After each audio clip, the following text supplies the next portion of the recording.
I'm sorry. Who is this? Is this Kathy? Uh, oh, I'm sorry. This is Dean in Memphis.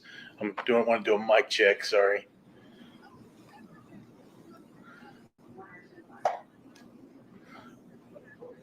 No, no, no, no. I just need a transmission. Somebody to do an audio check. So this is the number I called yesterday. I thought, or maybe it was another guy. Who's it? Boris, I think. No, no. I think I got the number. Yeah. Okay, I'll call him. Thanks.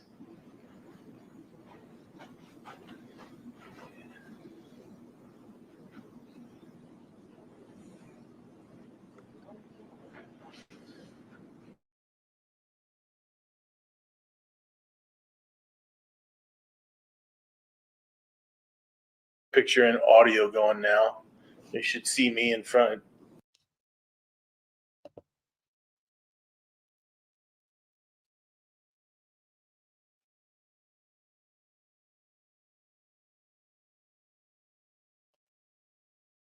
What's up? What's up? Boy, we finna dissect this thing down. Tapping in, man. Glad for everybody tapping in. Straight up. Get on up in here. We're gonna talk about it. We'll see what's gonna happen. Gonna stream it. I'm gonna break it down, analyze it, and see what we can come up with. It just ain't got started yet, so there's no reason to watch that part. But yeah, man. Appreciate anybody tapping in. Want to get on the live stream. We're gonna see what the conclusion is to the young Dolph trial. Get on that situation. I'm gonna give some input that I think that happened that's important. I think a lot of people missing it.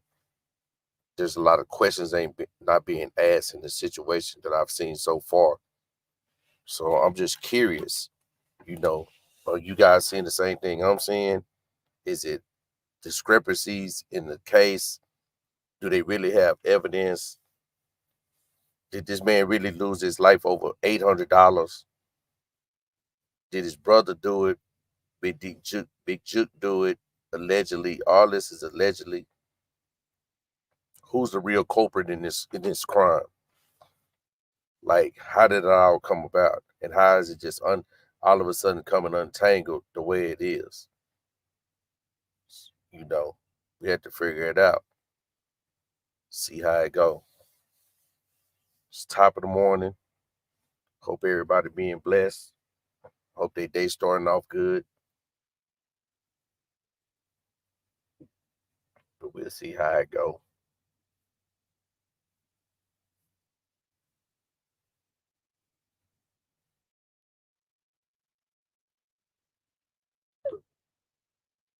We'll see how it go. The trial hasn't started yet. We just waiting on them to start the proceedings up. But I just want to get everything set up. We could probably have a small dialogue before it starts. You know, what do you think? Was he murdered or was he set up? I kind of feel like, from what I've seen so far, that he was set up. It don't make sense, you know? It just don't make sense to me. Like, why? Like, what happened? Why they feel like just had to go that way?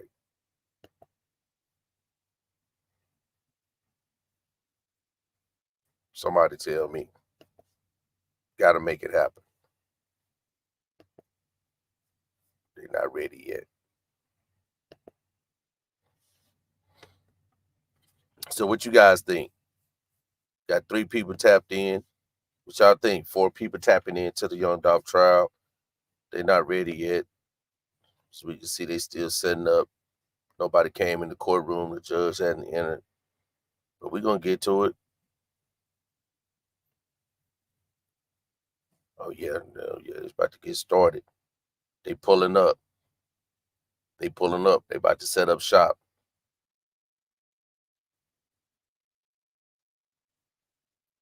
We're going to see what the proceedings turn out to be today.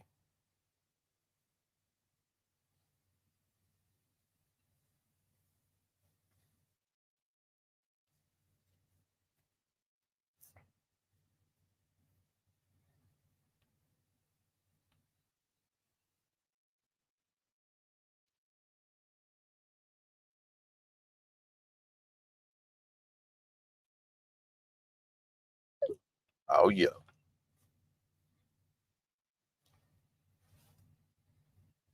We just see how it play out.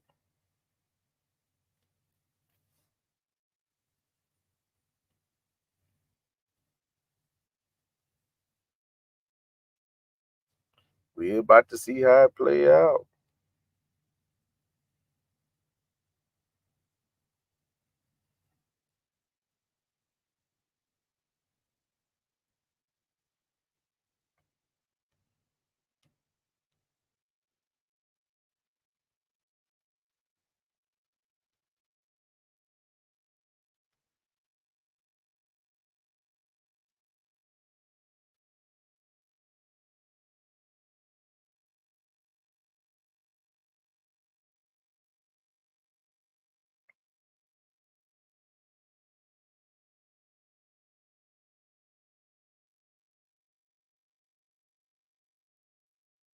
Yeah, they gonna get it going.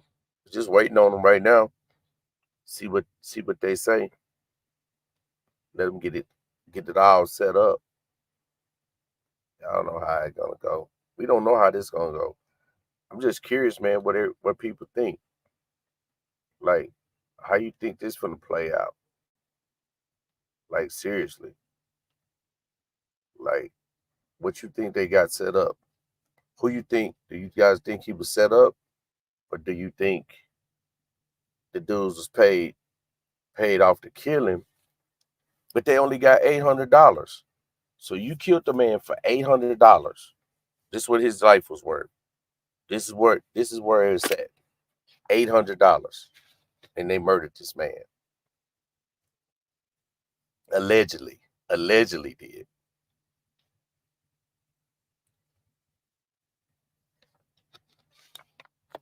I don't know. It's crazy how it happened. It's crazy how it happened, man. It's it agriculture commerce. That's the seal. That's the seal they got. That's interesting.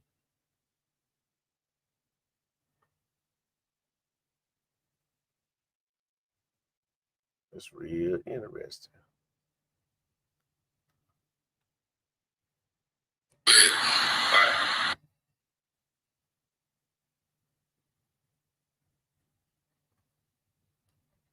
What y'all think? Somebody tap in, man. Let's talk about it. We got to talk about it.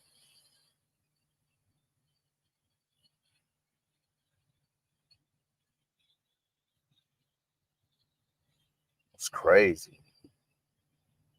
Crazy work, man, when you think about it.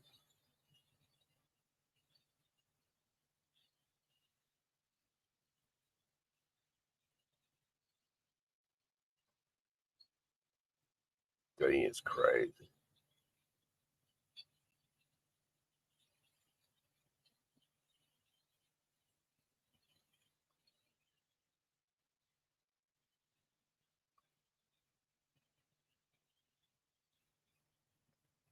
What y'all thinking? How y'all feel about it? How you think it's gonna play out? Just the seriousness of it all. We just watching that for nothing. Man, we tapped in, man. We just trying to see what the trial gonna do. I got my own conclusions, my own idea of how it all played out. I'm just curious, like what really happened. Why was he? Why was it put like that? Was it a setup? Was it not a setup? Like, what's up? Like, what they doing? Why they feel the way they feeling? And why is all this snitching going on? Like, why did they just break loose and just give up the play?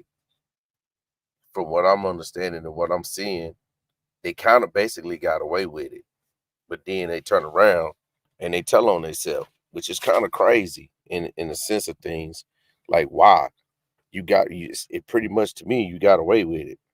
From what I'm seeing on the evidence and what they're showing, it's like they sold themselves out. Like they was like, screw it, I'm gonna just tell on myself I want to go to jail. Like they gave up the whole play and how it all went down to me for no reason. How did these people even get onto them? You know what I'm saying? And why is everybody snitching so much? Like, what's the deal?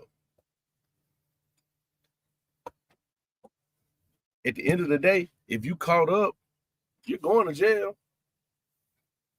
There ain't no getting out of it. They got your name. They put you on. They didn't hit you up. Like, what's the point of telling it? You might as well just go and just say, hey, man, y'all gonna have to prove that. You gotta send me to prison. I ain't no way I'm finna volunteer all that information they've been doing. They've been giving up to ghosts. You hear me? I'm talking about giving up to ghosts.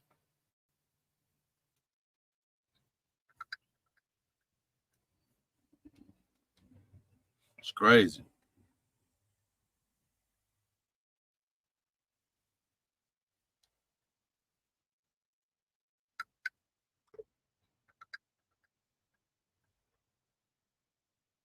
Man, it's crazy. Straight too much. What's up?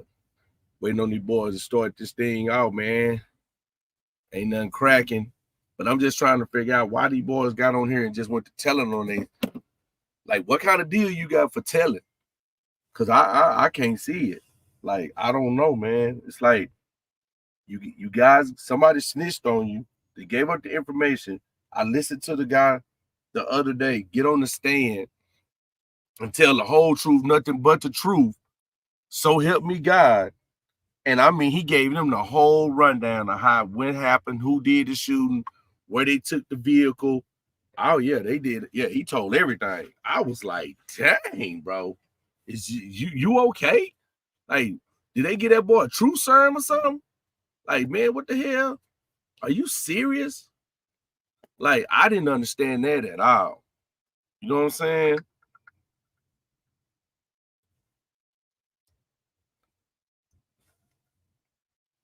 That's crazy though. It's crazy work, man. It's the world we live in now. Dudes go do crimes. They go out here and they commit all these atrocious crimes. And then the minute something go wrong, they crying. They wet their little diaper. They ready to tell everything. And I'm just sitting here listening to the whole story, how it played out. And for the life of me, this is where my biggest thing at with this case. I'm trying to figure out how Dolph brother was inside that store, right? I'm not an expert or nothing. I ain't no trial lawyer. I'm just a dude that been in the streets. I'm just a dude that just be on YouTube, just giving my opinion. And I just feel like, how was you inside that building? You got I don't know what caliber. I don't know. He had a 9mm. I know this. He had a 9mm on him. So that means I know you at least got 17 shots. You mean to tell me you standing in there, you no more than 5 feet away from the shooters? They bust through the door. The dude gun jam. That gave you a moment of clarity out of fear. Either you turned around, turned your back and balled up on the floor. You just started shooting reckless all through the thing, or you shot your brother. Because for the life of me, I don't understand how it's two people in there. Young Dolph got off. He popped this pistol. Your brother come out the door on camera, clear as day. His whole gun is racked back. That means he dumped that whole clip and didn't hit nobody. I don't understand it. It don't make sense to me. If I'm with my back turned and I heard somebody boom, boom, and then the jam, I got enough time to turn around. Even though I'm ducking, I just natural instincts in a human being is gonna make you get on your guard. It's fight or flight. I'm gonna either fight or I'm gonna flight. They in a situation, there is no flight. There is no flight. You're gonna have to fight it out right here. So I know his instinct kicked in, fight mode kicked in, fear kicked in. He had one thing we're gonna do as a human being. We want to see our opponent. We want to see the drama. We want to see what's coming to us. Even if it's going to cause our death, we want to be able to witness it in them last seconds. In that millisecond, you want to be able to witness what's happening. So the instinct of a human being is going to make you turn around that direction and see. Even if I got 17 shots and I blindly just wheel this gun around, I can swing it left or right. I'm gonna hit somebody. 17 bullets flying in seconds, and they standing there. I'm gonna hit something. Somebody wouldn't have left that scene. They might have wiped me down too. You know what I'm saying? But somebody wouldn't have left that scene. Not one of them, not both of them. Ain't no way. They both get shot. Well, one get grazed and the other one gets shot. There's no way you're gonna leave that scene. I'm not gonna let you leave. It's just out of the fight and the fear of it all, and the wanting and the desire to stay alive. I'm gonna shoot that thing. That's just my take on it. I would have turned around. Because I want to see danger coming. I want to see what's going on. Even if it's going to cause my demise, I still want to see it. So just out of understanding human behavior, I know he turned around and seen them there. Even when he moved, I'm just saying it's probably nothing he probably could have done. What God got for us, he got for us. That's just what it is. So, you know what I'm saying? Young Dolph probably would have still lost his life. If that's what God ordained, that's what it is. Ain't no getting out of it. So I don't know, man. It's just crazy.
They got us on hold, y'all.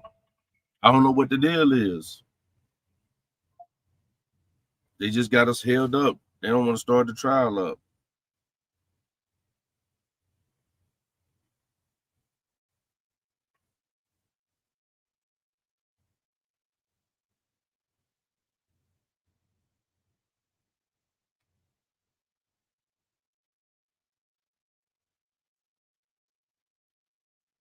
It's crazy, man. But we want to. I want this to start because I want to hear what they're gonna say. Because I'm telling you, I really believe, man, that young Dolph. I'm gonna say this. This is just my opinion. I'm not saying it's true. This is just my opinion. I believe young Dolph brother had something to do with that. I watched that video. I'm gonna tell you something else I seen in that video.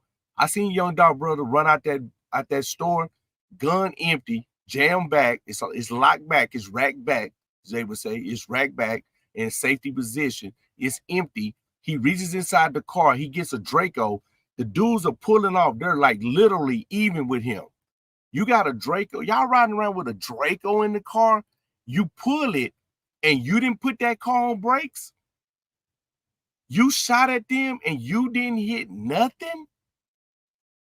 There was 7.62 rounds in the parking lot from them shooting the chopper and you shooting the Draco, and you was no more than, again, 5 feet away when that car passed by. You was right there. A vet not that big. So when you open the door, the vet is short. It's a small car. So you right there. I watched him pull that Draco out, turn around as they was finna pass by. They was even Steven, T-boned. He could have T-boned them. He was even Steven with him. And then he ran behind them. They wasn't even driving off fast. He ran behind them. He was so close to the trunk. Man, I would have said, man, I just would have figured he would have blew everything up out of there, shooting through that back window. He would have put them on pause, put the brakes on, delete. I don't understand it. I really don't. You know what I'm saying? I really don't. And it don't make sense.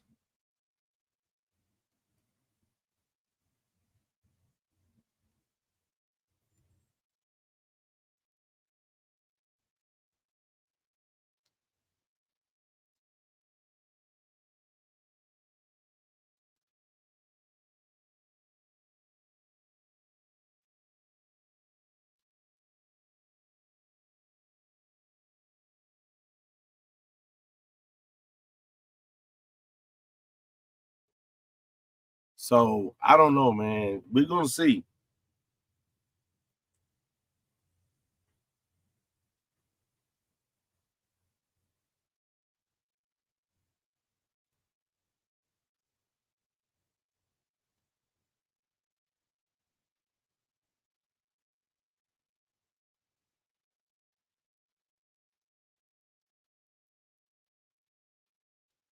Man, it's crazy, man.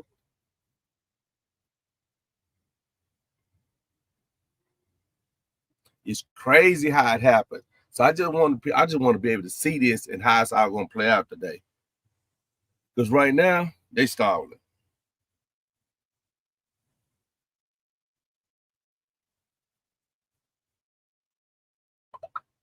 I'm telling you.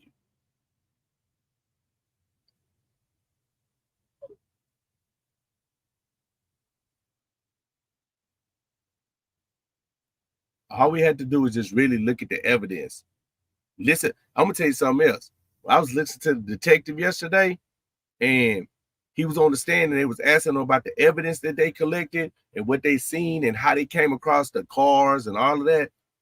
These people, I'm gonna tell y'all guys something. If y'all didn't watch this yesterday, they did some slick stuff with that evidence.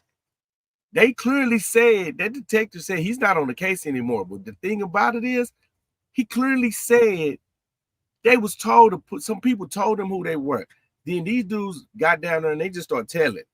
But at the end of the day, they didn't really know who did this. They had different camera angles, but they never could identify them. Now, remember, if you guys remember the videos, the dudes had their face covered up because they got these clothes. They never recovered the clothes that they was wearing that day. So make that make sense. They didn't listen what I'm telling you guys. They didn't recover the clothes they was wearing. They didn't recover the firearms that was used in the crime. All they have is bullet casings, right? 7.62s, 9mm, and 40 cal. That's all they got. So you telling me they're gonna be able to put the murder weapon in somebody's hand?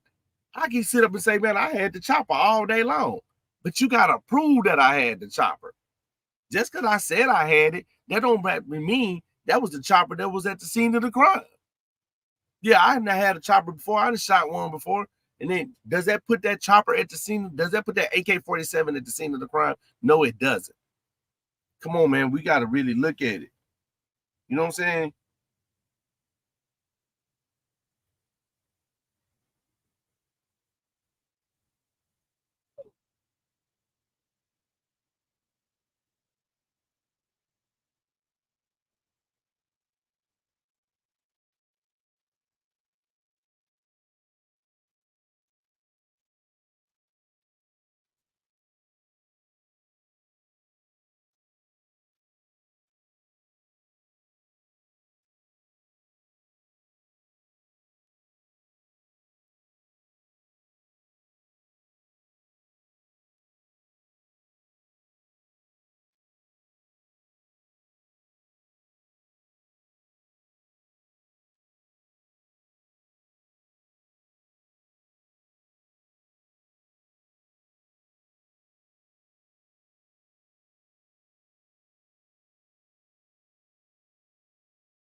So, yeah, we waiting on them to start this up, man. I just want to hear this stuff.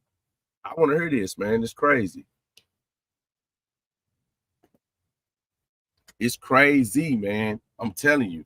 Y'all got to think about that. You know what I'm saying? Like, these people got to prove, they got to prove that they did this. They got to prove all this. I don't care who going up there snitching. You know what I'm saying? It's crazy.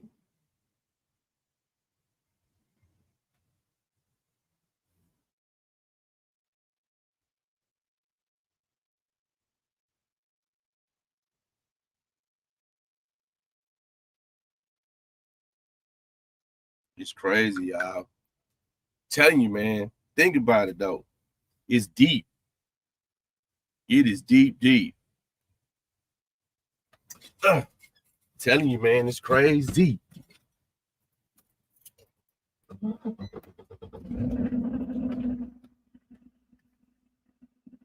Y'all bear with me.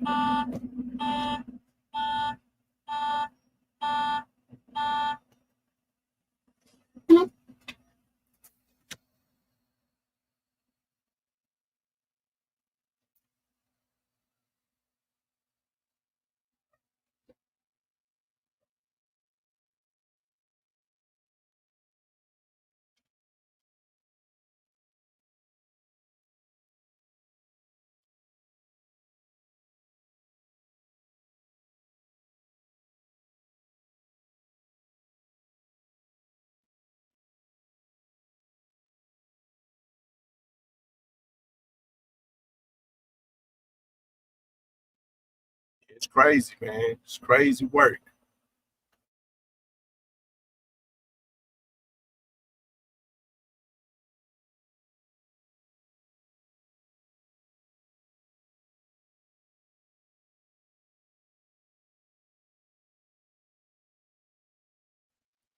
We're gonna find out what's happening, man. I think, oh boy, that they got on trial right now. I'll tell you why he trying to play it the way he doing it. Because he know what I know. They got to prove it. They got to prove that, man. Straight up.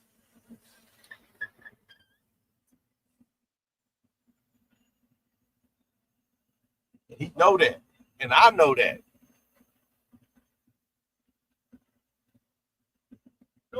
R35. All right, you're gonna take a left here. When you pull up, I'm gonna check your seal out. Okay.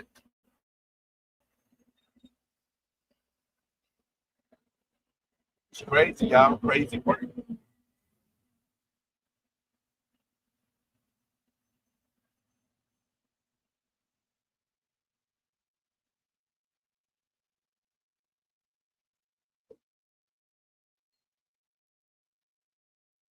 So I don't know why they delayed it so long. It's crazy.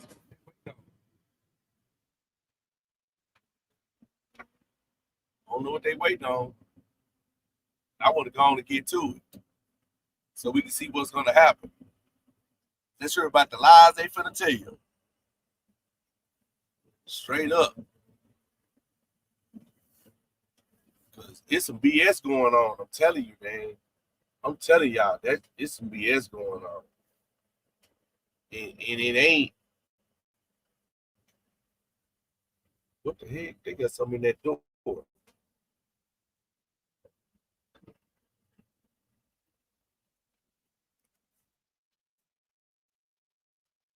Yeah, man. Somebody gotta figure it out.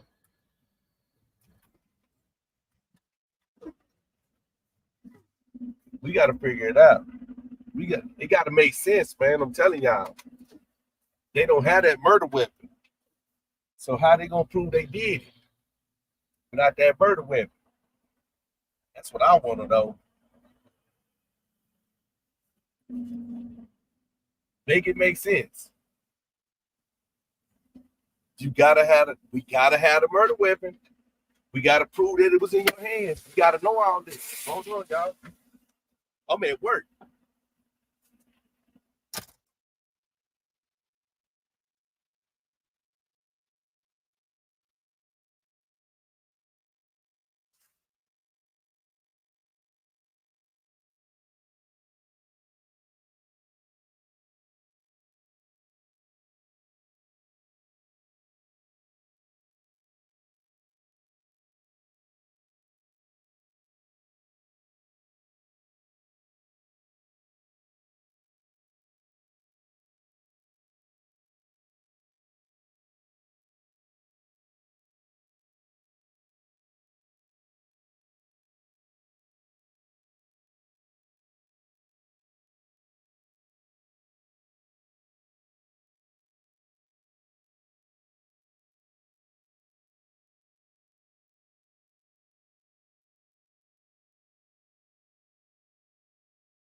We can't be.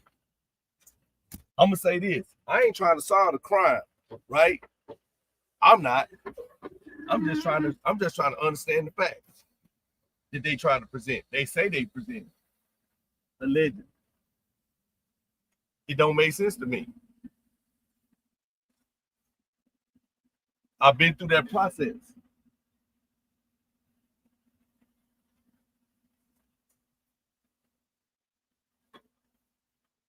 That process got to make sense. I'm telling you guys, man.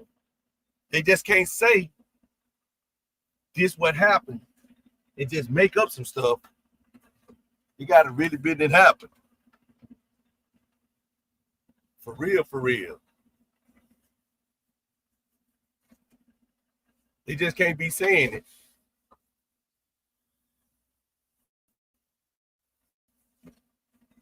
Straight up. We're going to see today, though, how it's going to play out.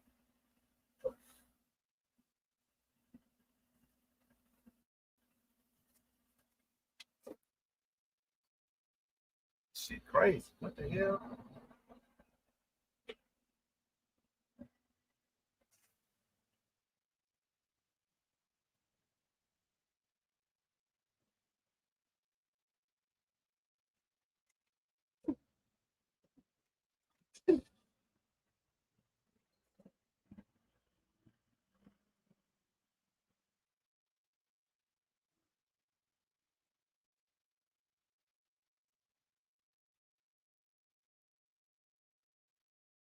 Try to go trying to put some work in. Y'all, let me work.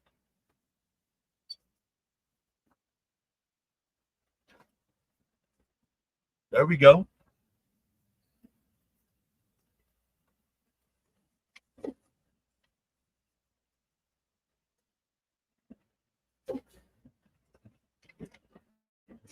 They trying to get it started.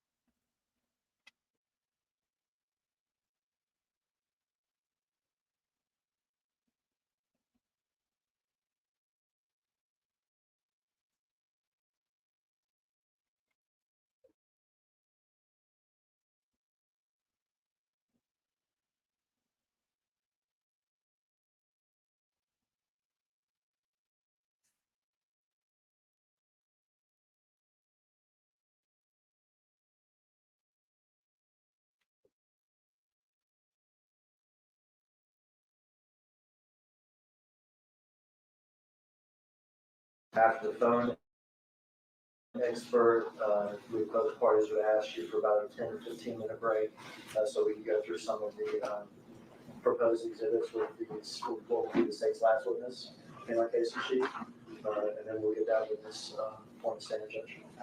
The break that you'll ask for, Mr. Evans, after the direct of Mr. Chairman's witness, will it be short, or do I need to excuse the jury for a few minutes? I would ask probably just probably excuse them for a few minutes, and it won't be a long break, I mean, 10, 15 minutes. That's fine. And that witness, your witness is in court. He is. Absolutely, he's an expert witness who's here. He's here to listen to the expert witness from the state, and we don't have a problem with that. That's fine. All right, if there are no other matters to take up, we can bring in the jury. Well, do we have the people from outside, the audience in? Do we have the audience in from outside?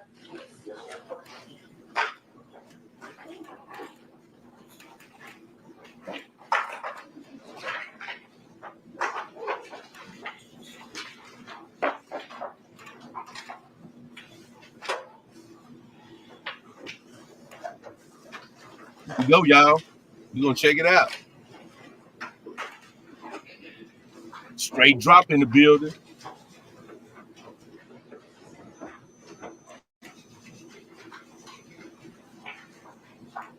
Let's see how the situation gonna play out.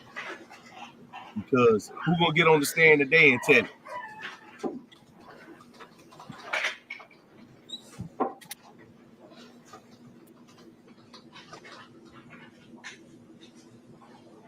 A lot of snitching going on in this case. Would you be interested in collecting 5-figure paychecks for a few hours of work, helping me in your spare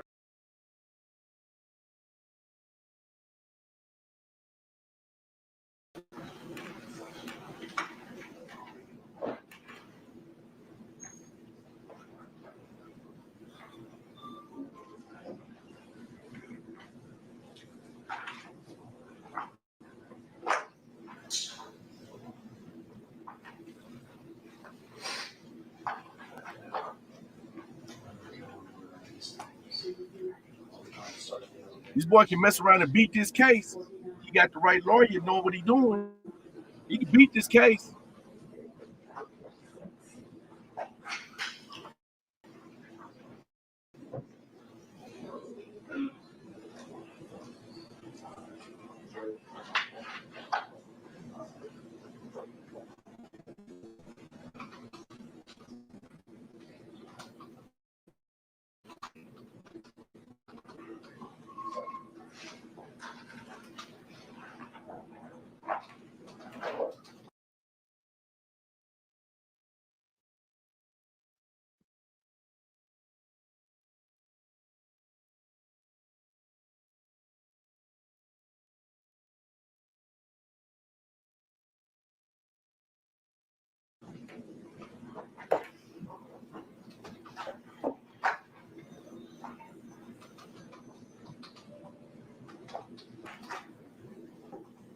He right, Dre.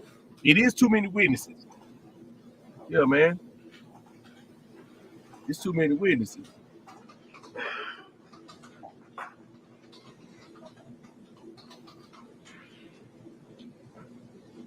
Somebody, so y'all can hit that panel, man. Get up here and talk about it. We're gonna articulate this thing. We're gonna digest and dissect this thing as it go down. For sure. We want to see it go down.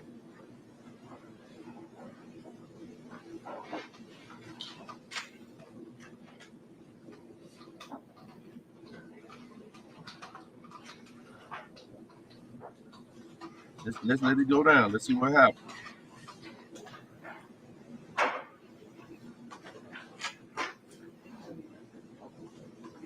Want to see how it play out.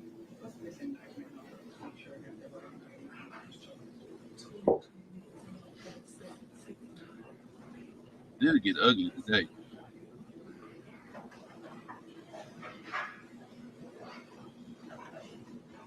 It might get ugly today.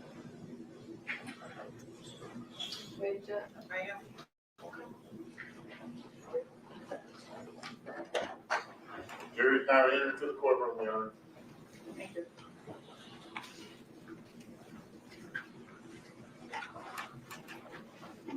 It may turn ugly today.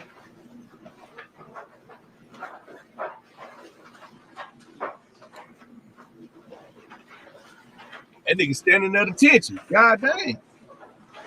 What he got going on? Why is he standing at attention like that?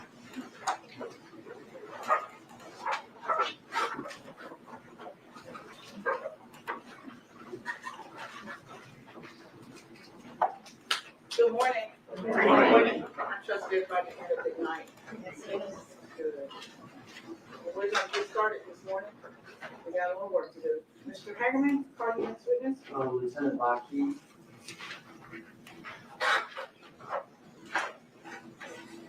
Yeah, we got some work to do. They got work to do.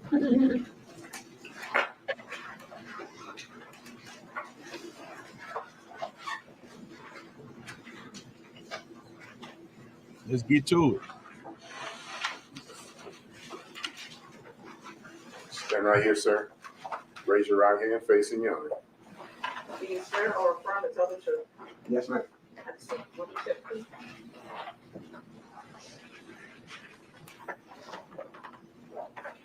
Could you tell us your first and last name, please? My first name is Mahaj. My last name is Abdullah. And could you spell the first and last, please? Yes, sir. My first name is spelled M-A''H-A-J-J. My last name is spelled A-B-D-U-L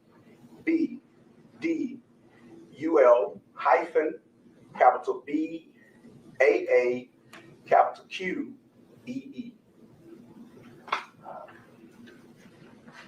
Let me first apologize for you having to be here because I'm gonna take responsibility for it. Okay? You're an extra witness to clear up a mistake from yesterday. Okay? Yes, sir. How are you employed? I'm employed with the Memphis Police Department. And how long have you been with Memphis Police Department? 26 years. 2021, where were you assigned? I was assigned to the homicide unit. Did you have occasion to work on the case having to do with the murder of Adolph Gordon Jr., the rapper known as Dolph? Yes, sir. In particular, on November the 24th, and then on November the 26th of 2021, did you have occasion to go to the Crosstown building? Yes, sir. For what purpose? We were attempting to see if there was video footage in connection with this investigation. Did you speak with security there? Yes. Were you allowed to view video there? Yes, sir. Did you retrieve video from there? Yes, sir, we did. And was it accurate surveillance footage from the building Yes, sir. from November the 16th and November the 17th Yes, sir. of 2021? Yes, sir. And was it one camera angle or many camera angles? Many camera angles. In fact, November the 26th, I'm looking at your supplement, you actually created a timeline of the various events that you witnessed on the surveillance tape, is that correct? Yes, sir. With the hour and the minute, and then what you observed. Yes, sir. For instance, at 2:41, the surveillance video shows a male wearing a black cap with a Bass Pro logo.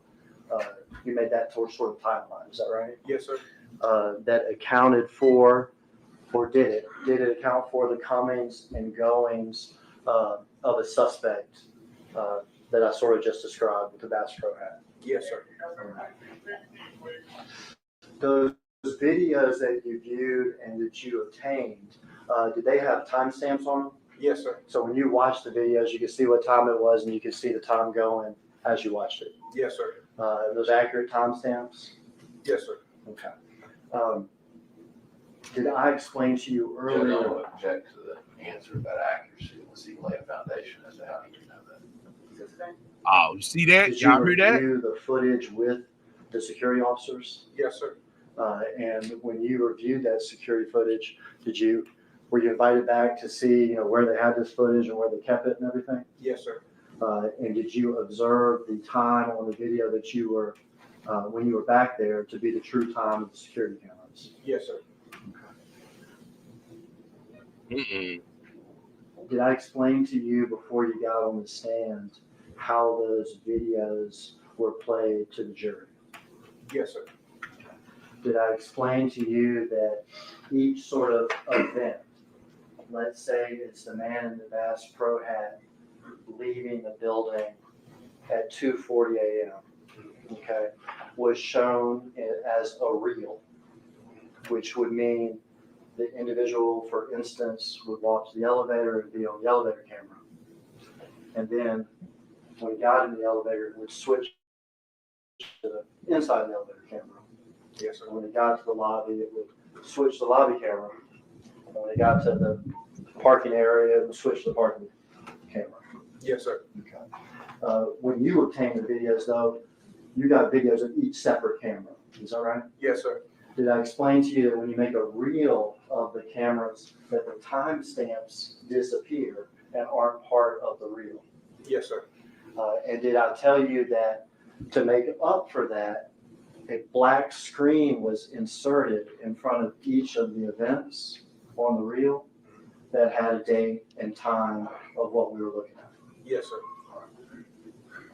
Did I tell you that of the various events, that black screen was correct for all but one? Yes, sir. And I tell you there was a mistake with regard to one of those reels. Yes, sir.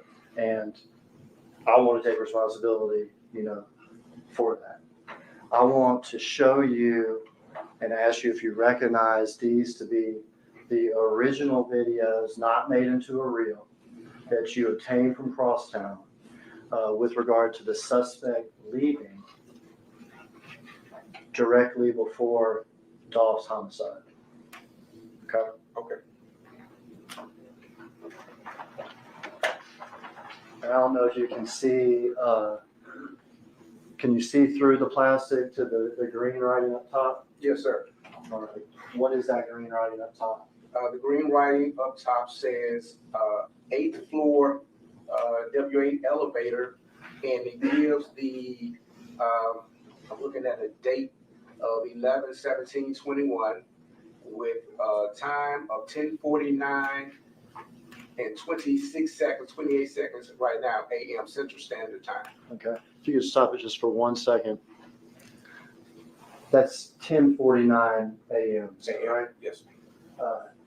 Did I tell you that the black screen that we had seen previously said 11:49 or 11:41 was off an hour? Yes.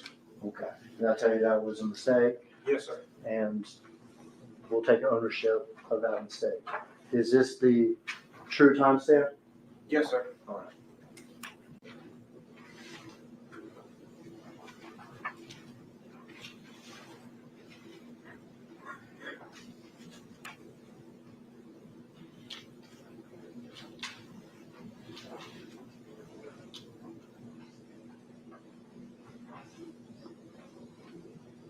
When I tell y'all, they can't see his face. How they know who that is? They can't see his face. He's not even facing the camera. Make it make sense.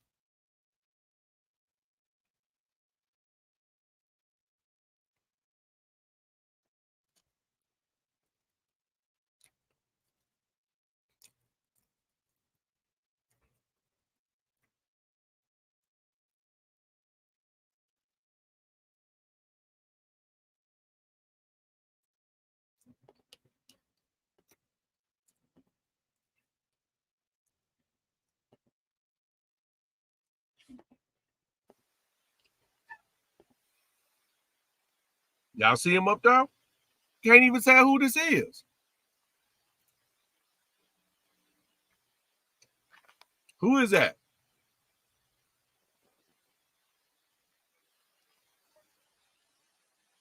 That look like Drake too much up there.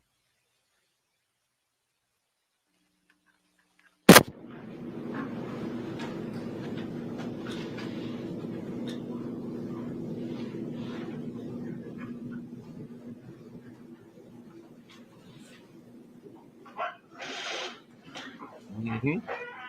And they ain't got no socks on. What the hell? When did we start wearing tennis shoes with a suit? Make this stuff make sense. So we're watching the entire video, not spliced into a reel. So we go on for another 20 seconds. Who is that in the video? Ask him who that is.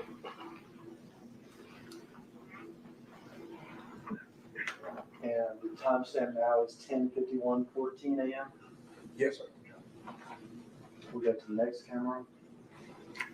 Show the camera. We need to see what they seeing. You see the timestamp on this one? Yes, sir. 10:50 a.m. Yes, sir.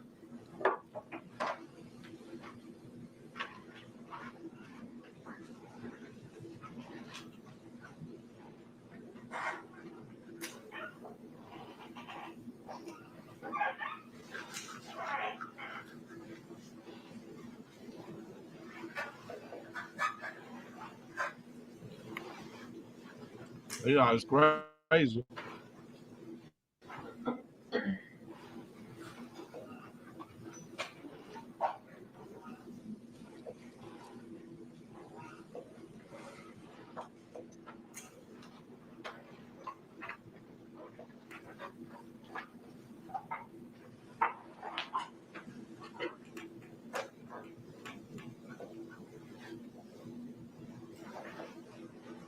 Why they not showing us the video?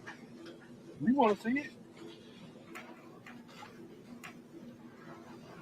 We're ending that one. It is 10:51 a.m.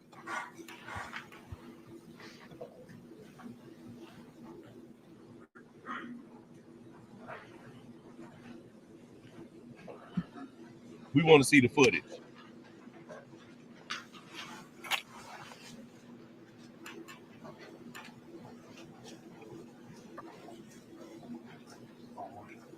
If it doesn't fit, don't convict. What they said.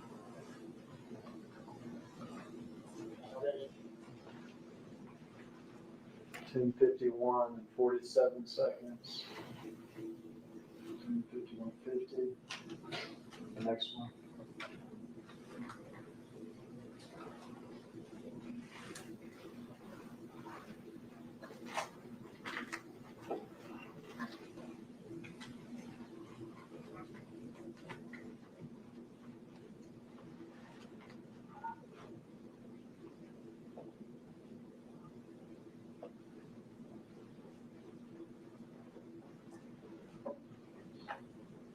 It's 10:52.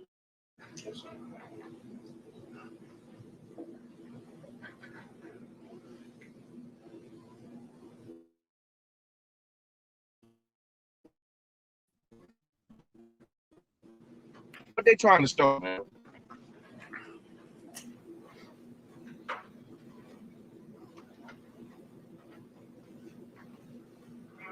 It's 10:53.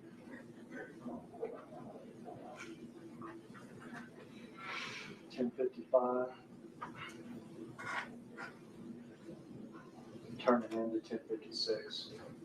It was right at the 50-something seconds.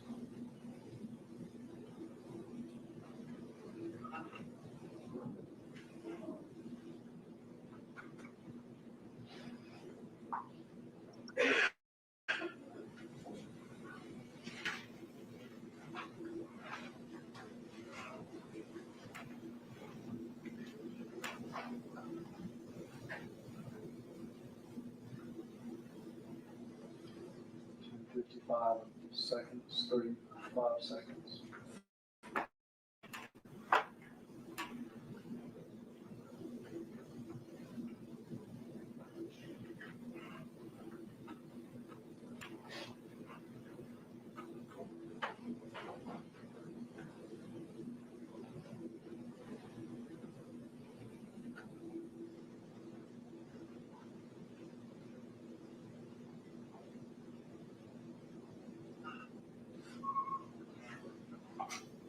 What they saying, man? What's the deal? What they doing?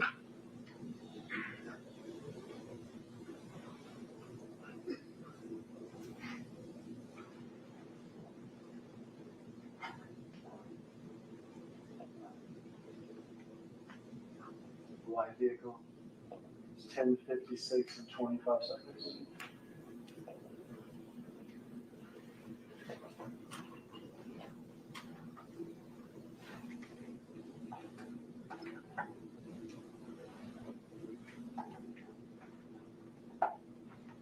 Can we get on to it, man?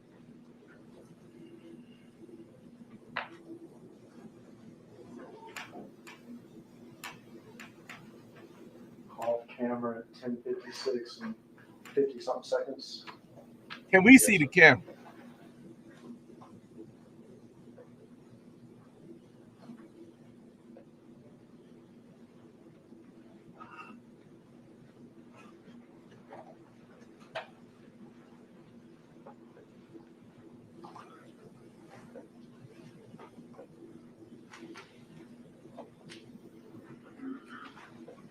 Or even though we've seen those videos before spliced together as a reel, since these have the true time and the true time stamp on it, not the error, I would like to introduce these into evidence under that State's Exhibit 5 that we're keeping open for digital evidence. Yes, sir. I'm a little confused as to how you're going to keep them separate. Tell me how you're going to keep them separate. We have, How they're going to be marked, I guess. they're going to be labeled. Okay. And they're going to be labeled. So for instance, on these, they're labeled timestamp included correct time. But if we need to also assign them A, B, C, D. Why we can't see the footage? And What they hide? Does that not need to coincide with the incorrect one? Or no? I'm just asking. Does that make sense? When you say coincide, what do you mean? Because we can make So there's been a one shown yesterday with the wrong time. That's on this same Yes. zip drive, right? So how are we gonna know what this video coincides with the ones that were shown last week? Yeah, they have the time, they have the date and the time.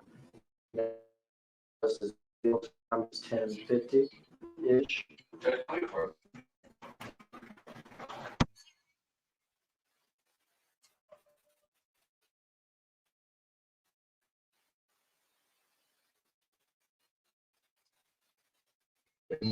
got that paperwork. Y'all see what he doing? He taking his notes. That's what you're supposed to do. Go take them notes.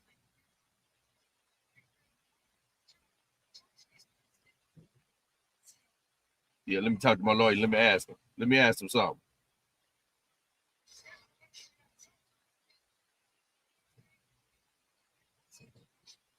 Be like, let me get them. Yeah, let me get them notes up out of you.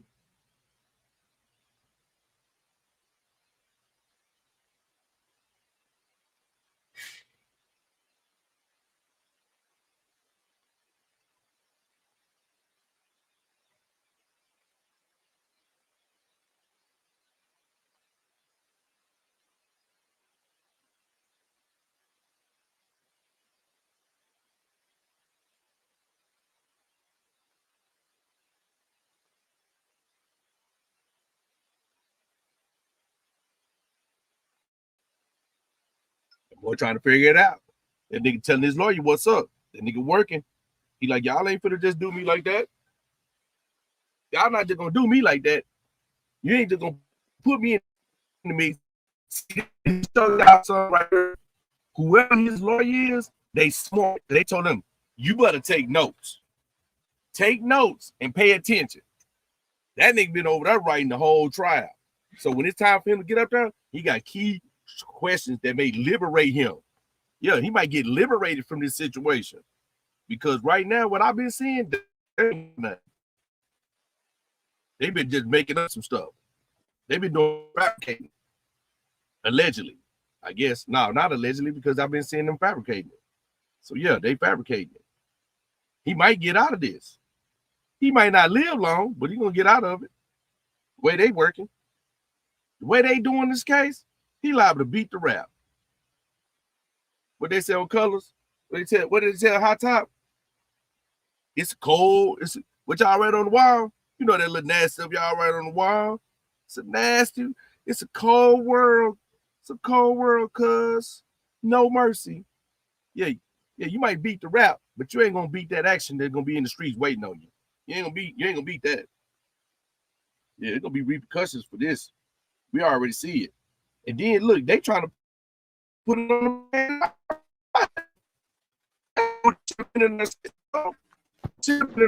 Big Juke did all the shit. That was Big Juke did all the shit. Yeah, that was Correct me if I'm wrong, we've lost one event that you like, man, that Big Juke. Watched the original. Everybody snitched on Dead Man and got out. Yes. And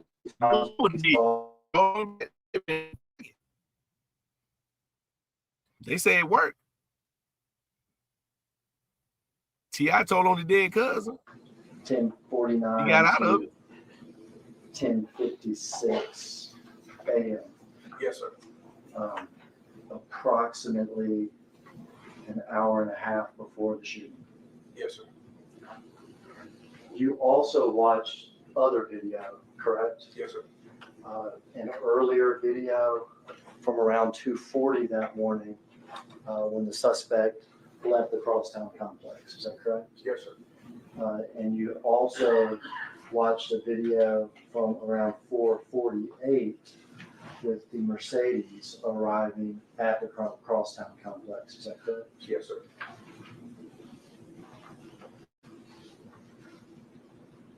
And then you also watched a video from later that evening around 7:52 p.m.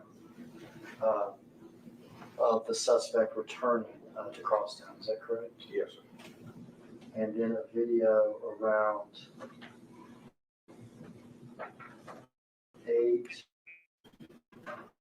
8:17 p.m. of the suspect leaving the Crosstown concourse. Is that right? Yes, sir. And as you watch these videos, the timeline of these events. Yes, sir. Did you do that back when we originally 24/11/26? Yes, sir. Can I ask you this? Can I ask you what this is? Oh, I think we're.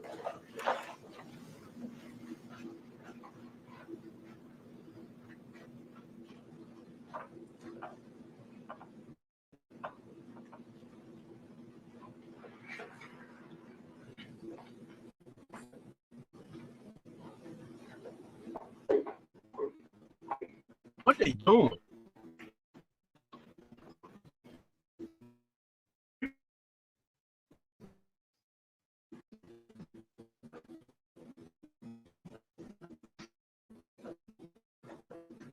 What they doing?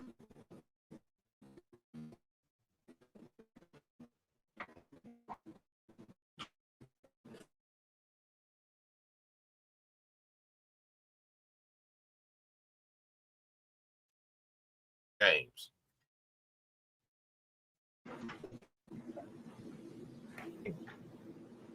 They playing games in court this morning.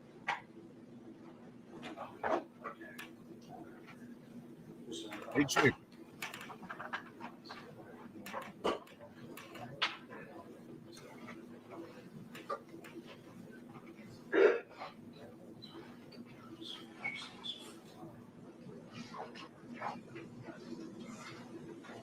all the whispering going on.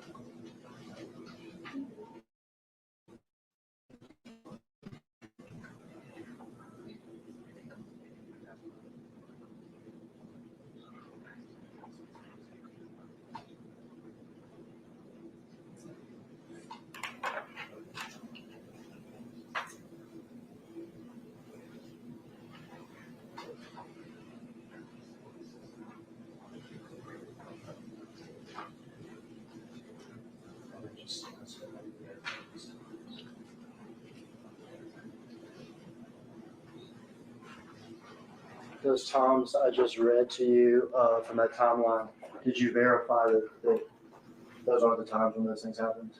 Yes, sir. With the videos with the timestamps The video with the timestamp. before they were ever put into reels or whatever? Yes, sir.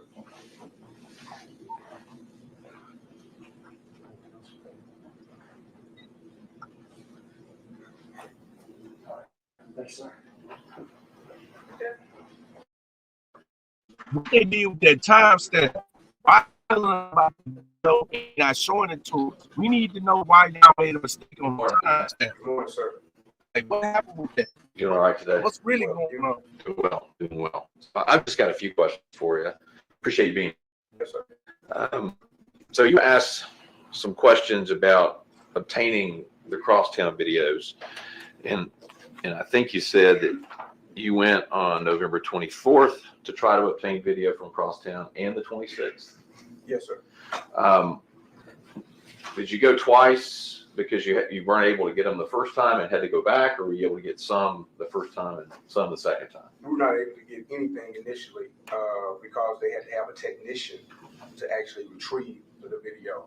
What we did, we went in and reviewed. When I say we, I'm talking about my partner, Sergeant West, and I. We went in and we reviewed within a certain time frame, which was from, I think we reviewed from 2:30 to about 11 o'clock was our time frame of review. And we went and reviewed those time frames and had bookmarks done.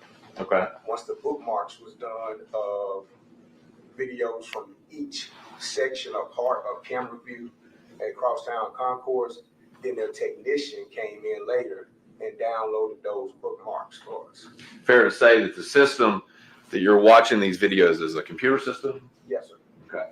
Not like old school VCRs, tapes running, a wall over or anything, right? No, sir. Okay. And I'm sure in your long 100%.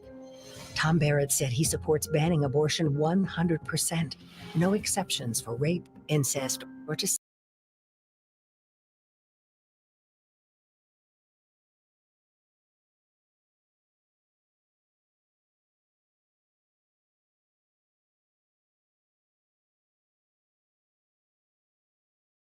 you would agree with me, you weren't watching the live view on November 17th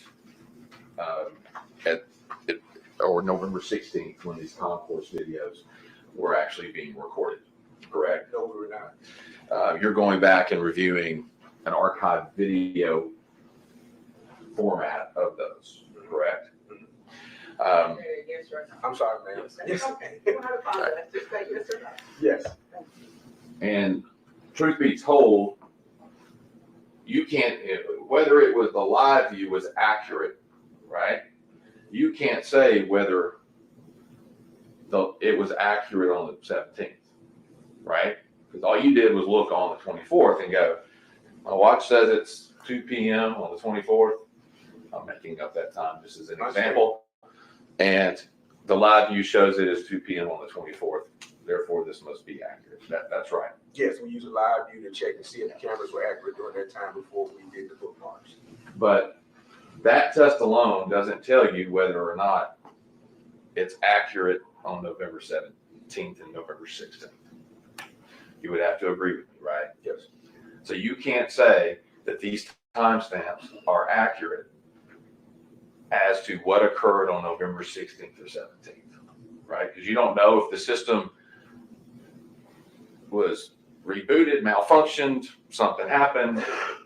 You can't speak to any of that. I cannot tell you if anything happened to that system. I can only tell you that when we did our initial view, and as far as live view is concerned, we compared And that's been our best practice to do each and every time we download video to make sure that there is no differentiation between hour, minutes, because sometimes it can be a 30-minute time loop or an hour time loop. That's why we do the live view best practice before we begin that review.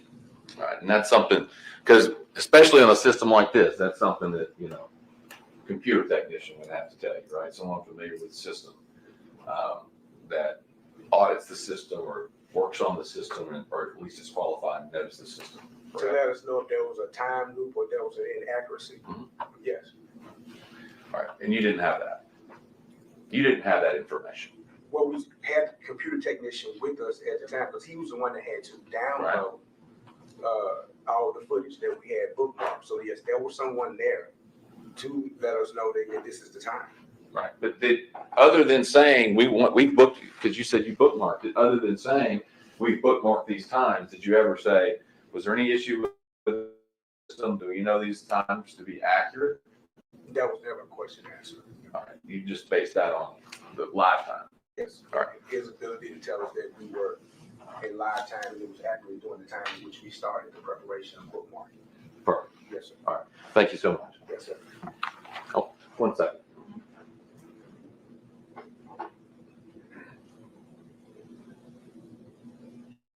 Ooh-wee, man, that got ugly just right there. Ugly. Yeah, did y'all see what that lawyer did? Basically, what he did is establishing a timeline saying that they could have altered that footage, and that footage might not be right, and they changed the timestamp on it. Call your next witness. So they can match the crime. Ooh-wee, man.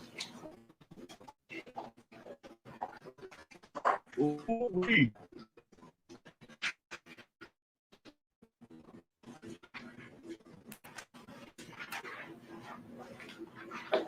That lawyer on this business.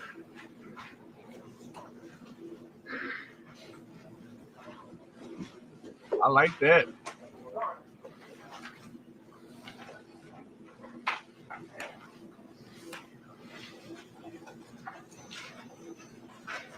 I like that. Step up, please, sir.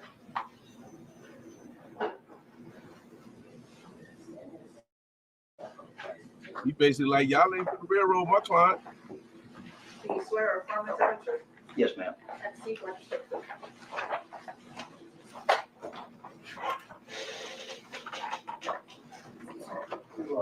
Tell us your name, please, Michael Garner, and spell the first and last name for the record, please. MICHAELGARNER.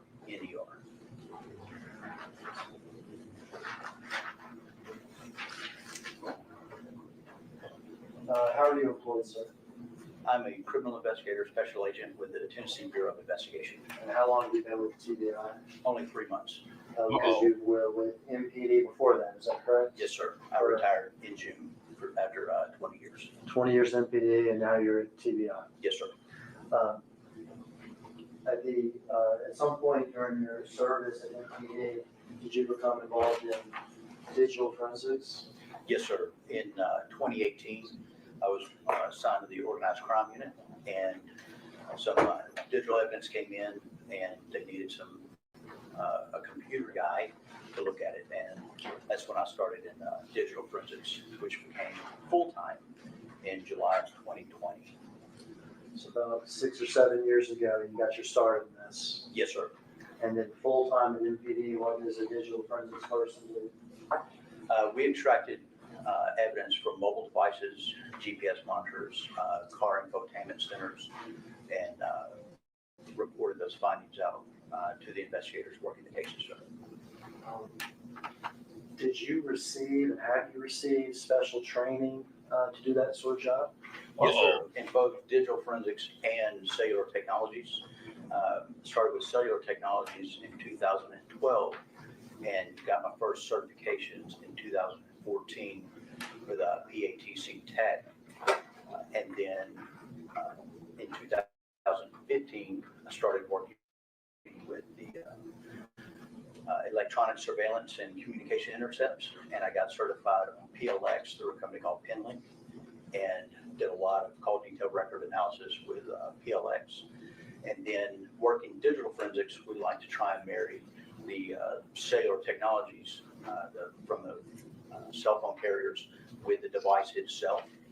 So then I started working with applications like CellHawk and applications like Cellbrite and that would pull the data from the device and look at the scores.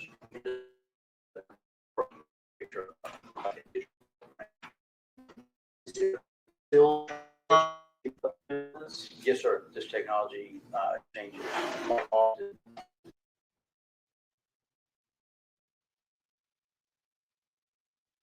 You can tell the last couple of years with 4G going to 5G, and about every 2 months, I continue in education with often 3-hour blocks of instructions on just the evolving technologies.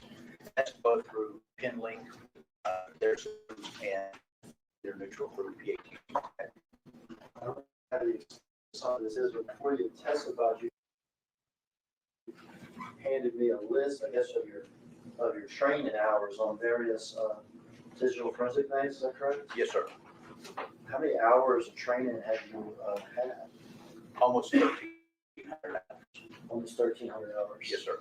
And that is actual training that's not. You also do your job too, right? Yes, sir. That is outside the scope of my work. Yes, sir. With regard to what we're going to be talking about here is cell phones, and we've mentioned it already, call detail records. Yes, sir. Quickly, I know that you have a presentation that helps explain the technology. Yes, sir. If you could just sort of quickly tell me what we mean by call detail records, if you would. So when you sign up for service through a cell company, you've got an account with that company, and they can monitor the usage of that account, and that reporting out that we receive is the call detail records. And it's just the records of your calls, incoming, outgoing, text messages, your data usage, and they break it down so that you can be billed properly, and they can make a little bit of money, and you get real good service. Do some of these call detail records have tower information on it? Yes, sir. And what do we mean by tower information? What am I trying to say when I say tower information? So the cell tower is what we're talking about here. Your cell phone uses radio waves, much like a walkie-talkie or a can and 2 strings when you were little. Y'all better get this game you giving up. From that you giving up that game. To a tower. Bitch, y'all know how you gonna get damned up. Communication to whether you call they telling a cell phone or a landline or another country, and those communications are logged with the company. Hey, Carl, we over the trial right now. We ain't on that. Do y'all have access to like where these towers are? Yes, sir. The cell site database I get through the FBI. I heard this. Getting that game up. They verify me as a law enforcement officer, and when Sprint bought,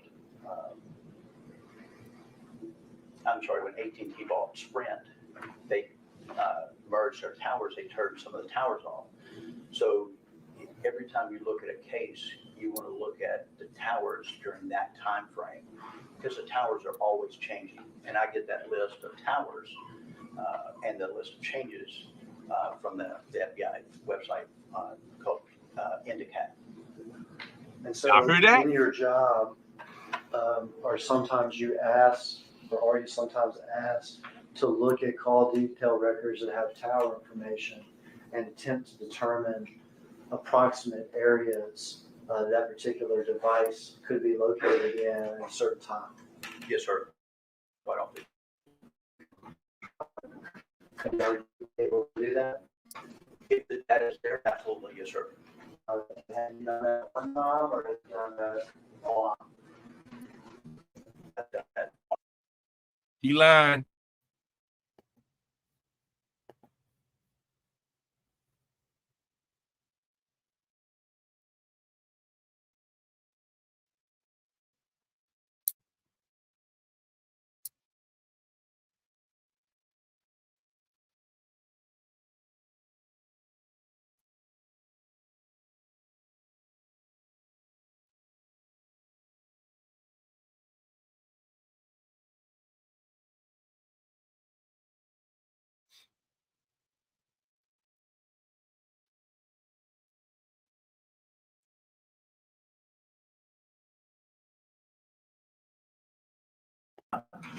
cellular technology. But yes, sir. With digital forensics, would that include extractions from cell phones? Yes, sir. And what is an extraction from cell phone? This is, we take the device, and if we are able with our software and technologies, we make a complete copy, if possible, of everything that's on that device. And then we take a copy of that, make a copy, and then we analyze that copy of what we pulled from the phone. And to do that, do you have to be trained in the various programs and everything that extract information Yes, sir. and trained how to look at it? Yes, sir. And have you received that training and those certifications? I have this, some of the other hours in there. Received training from both the vendors of the softwares that we use, things like Magnet and Celebrate, Gray Shift, and then non-vendor training through IASIS and the NCFI in Hoover, Alabama, through the Secret Service. Your Honor, I would tender this witness, Mr. Gardner, as an expert in call detail analysis, emphasis on location, and digital forensics. No objection. Tell me what that tender was again. Well, I'm not saying I got it right? Call detail records, emphasis in this case on location, and digital forensics.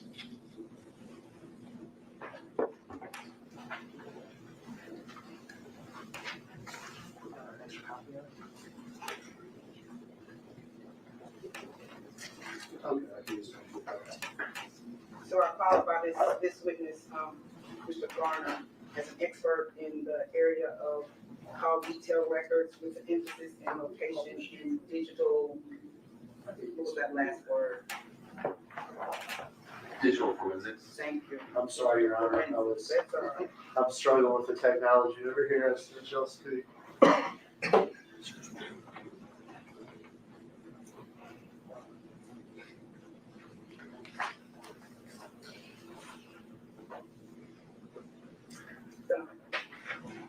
Mr. Honor, have you prepared a report with regard to this case? Yes, sir. Let me pass you this.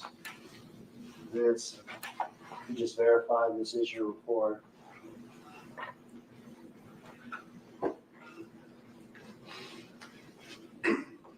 Yes, sir.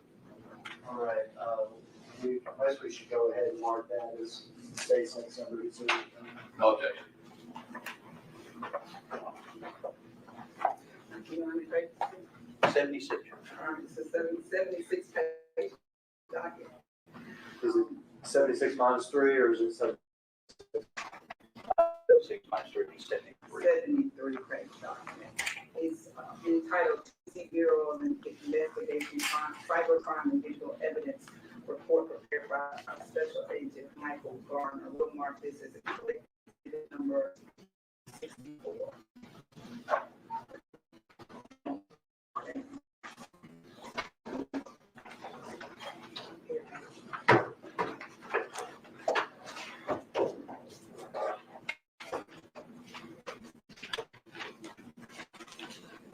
We could return that to the witness. And if we could publish this as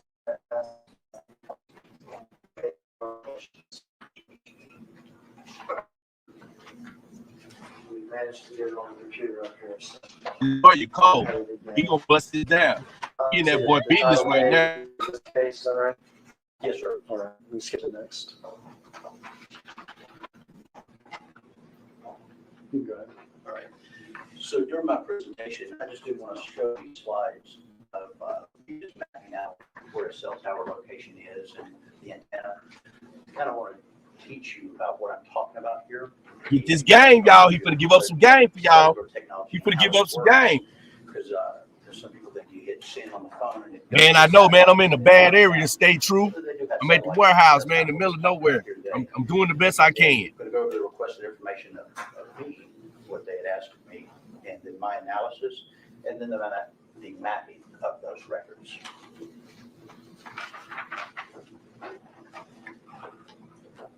And here they're just going to kind of go over the cellular technology that I've had hundreds of hours to train in.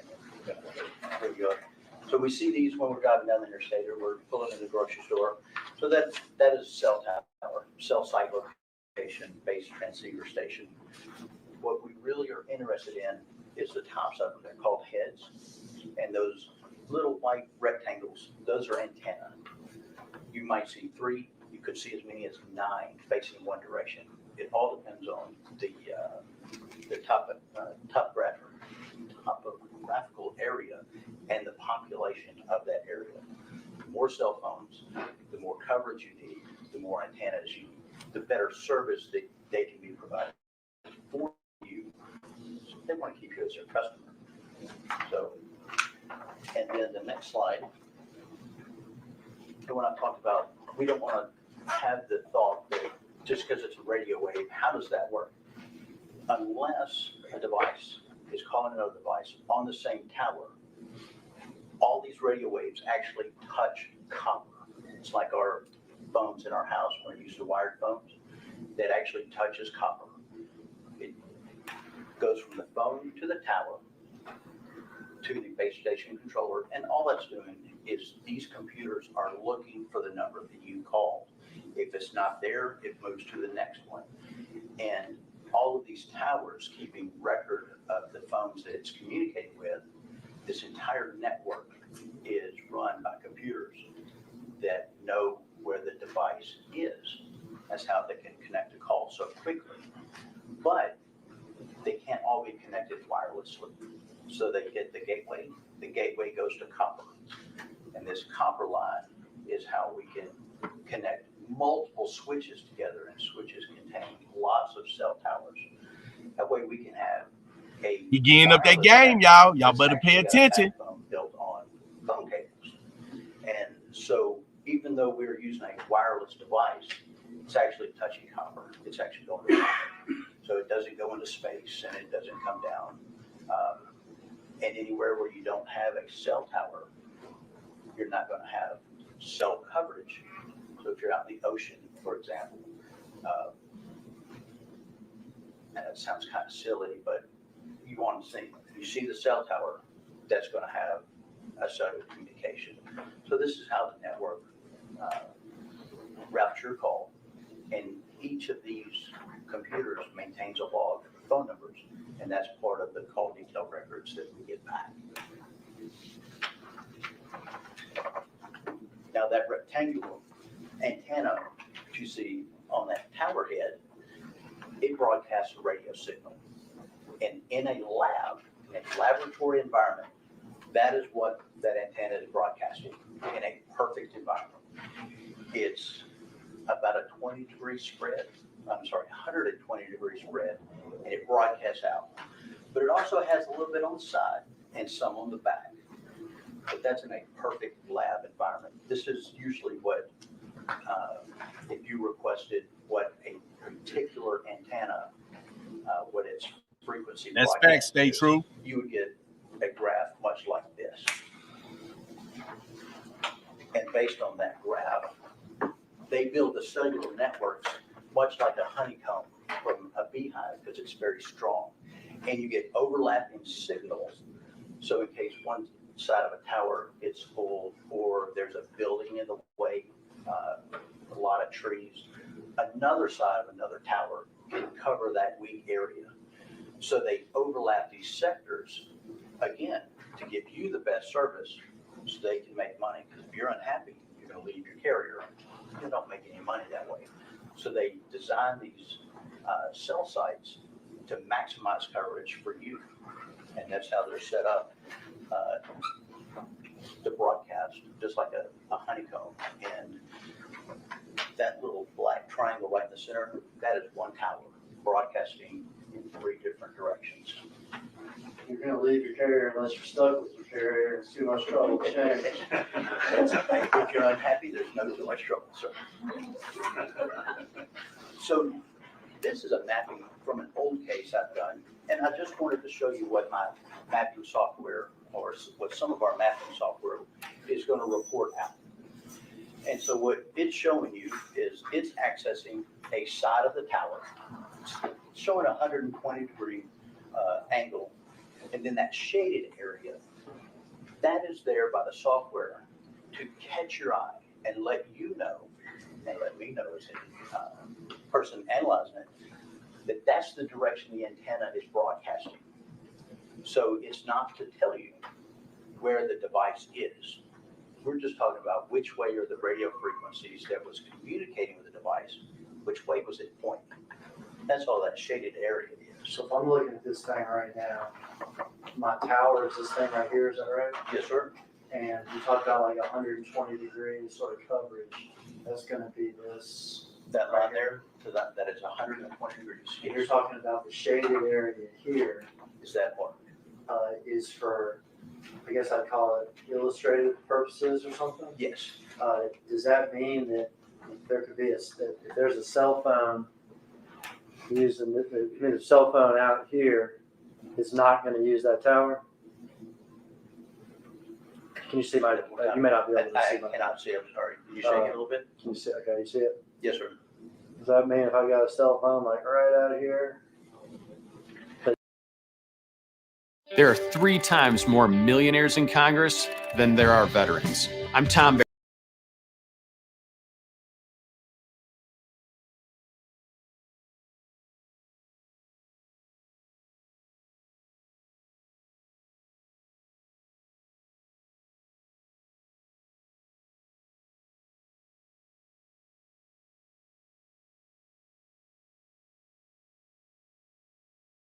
I guess that's why I'm asking it, because that shows more than a direction. That shows a boundary. It shows an area. That shaded area is just to draw the eye more. Yeah, that's a police officer right there breaking down how he got the phone records and all of that. Okay. So is this bound? So I'm trying to just get things straight. Is this boundary a strict boundary when we start? Absolutely not. Okay. That's what I thought. Okay. So this is illustrative of sort of an area or a direction. But this boundary very well may extend a little further or a little less, not be perfectly arc-shaped, Yes, sir. That boundary has absolutely nothing to do with the cell site coverage. Nothing at all. It is put in by the software just as illustrated, just to know which direction that antenna was pointing and broadcasting. I understand the point of that. Yes, sir. And then the next slide. This is actually what a cell site broadcasting looks like. That is 2 cell sites broadcasting 2 different sectors, and that topmost antenna is in red, that bottommost is in blue, and you can see how they overlap each other and bleed over into each other and have that side lobe and the back.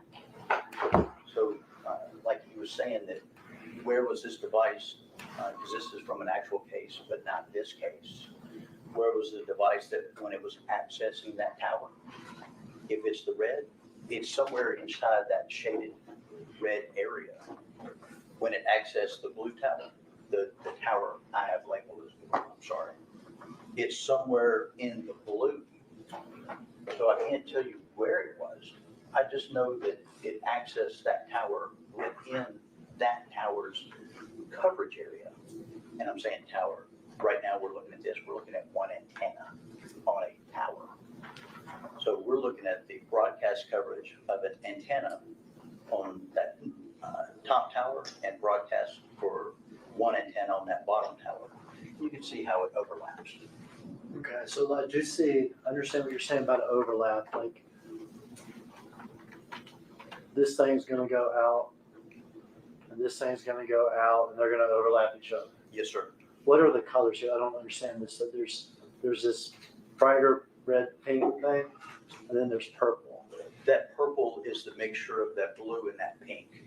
I got you. All right. So this light blue down here is the bottom tower. Okay, and then the pink is the top tower. Yes, sir. But where they overlap is the purple. Yes, sir. So now we see that we're never dealing. It doesn't look like we're ever going to be dealing with straight lines, straight arcs, and just 120 degrees. Never. No, sir. Okay. And it looks like we're also going to be dealing with multiple towers at the same time. Yes, sir.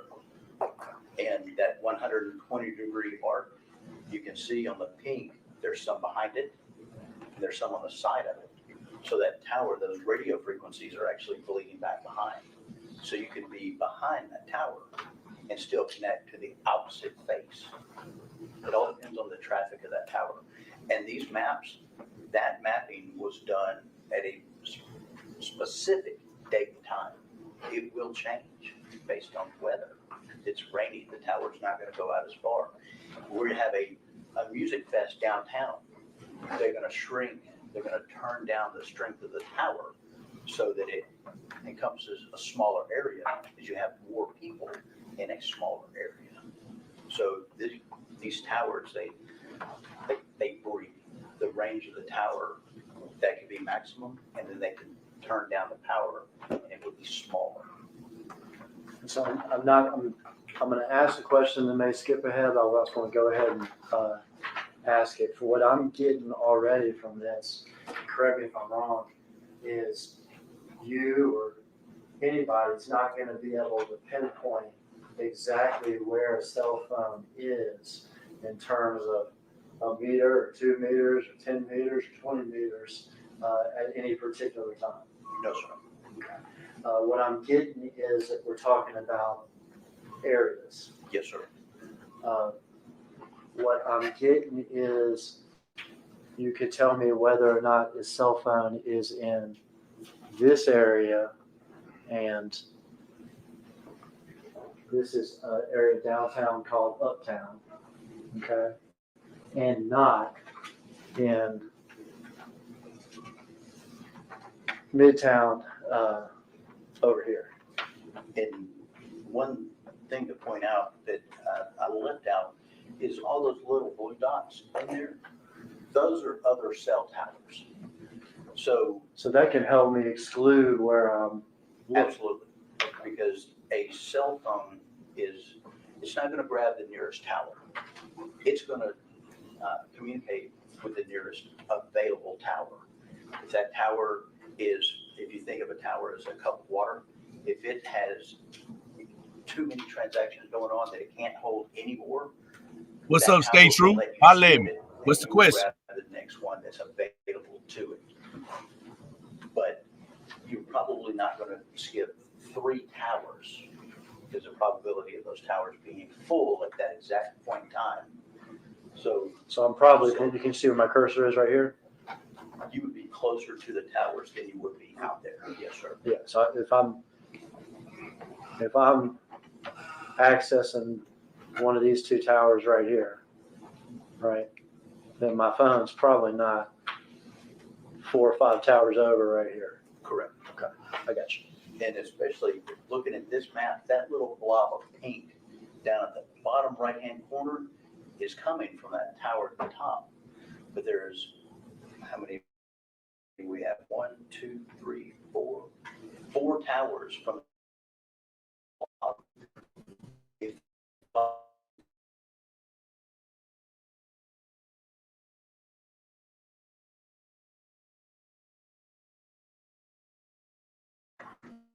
Yes, sir. I had mentioned a few of these things. The coverage is never perfect. Things like buildings and the weather.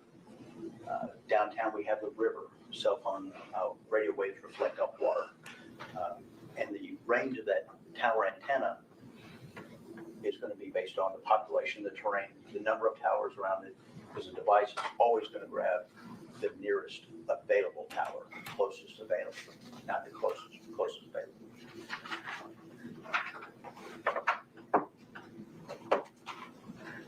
And with that, Do we begin your work on this case? yes, sir.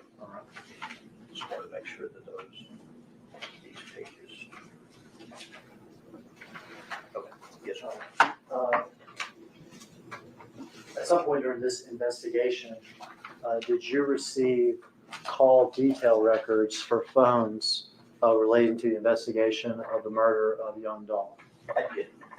In particular, did you receive call detail records for a telephone that was identified to you as belonging to Justin Johnson? Yes, sir, I did. Did you receive call detail records for a phone identified you as belonging to Cordelia Smith? Yes, sir. Did those call detail records have what I'm calling tower location information? They did, yes, sir. Were you asked, did we ask you certain questions about what you could determine about those phones? Yes, sir. You can begin. So in February of this year, I met with Attorney Hagerman and the case investigator, Jesse Browning, and they gave me call detail records on this 901-236-1625. They were received by a search warrant by the investigator on the case in December of 2021. For the record, is that the phone that was described to you as belonging to Justin Johnson? Yes, sir. Yes, sir. And then they'd asked me to look over these records on November 17th, 2021, between 1 a.m. and 10 p.m. on November 17th. And that was the analysis done on the 236.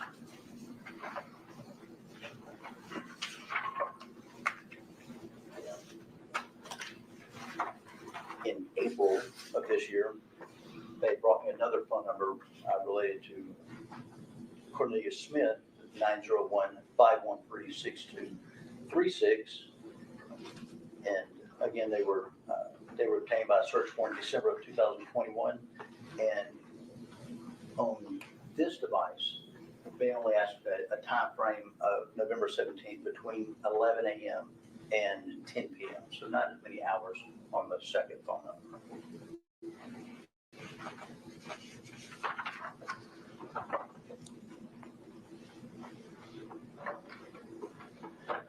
This is very, very difficult to see from this angle, so you're probably going to not be able to make all this out.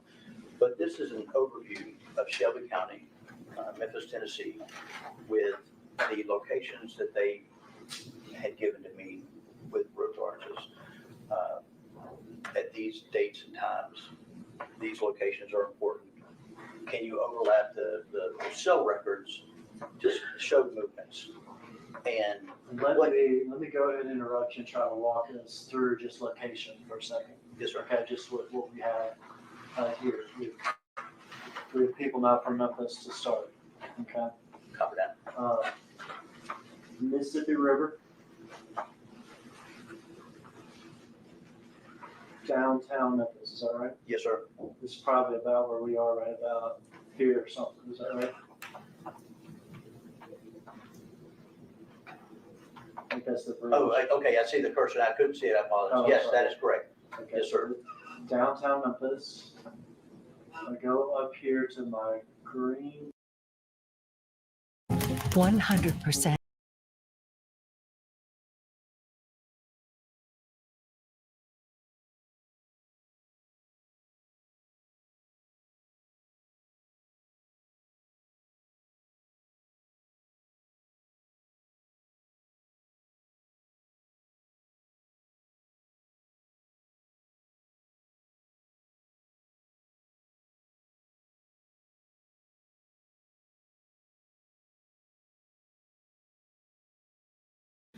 I go here to the red dot, South Memphis.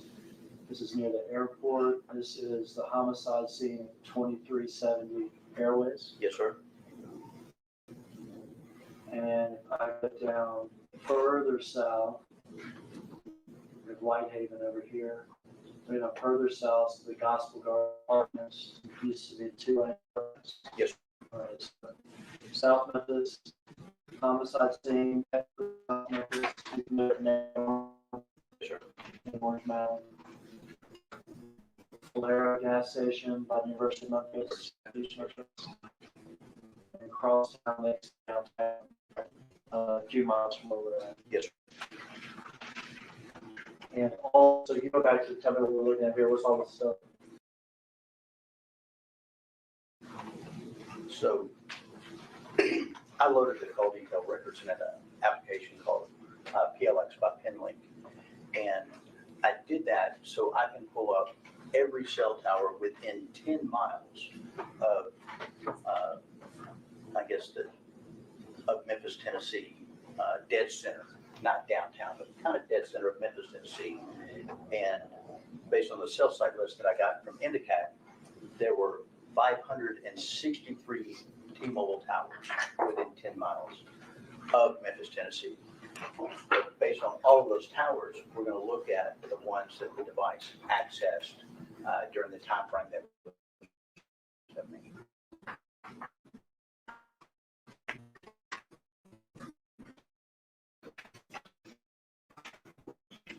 that was just a zoomed in location for the Thomas I'd see it on Airways.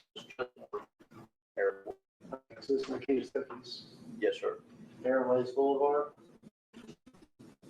Yes, sir.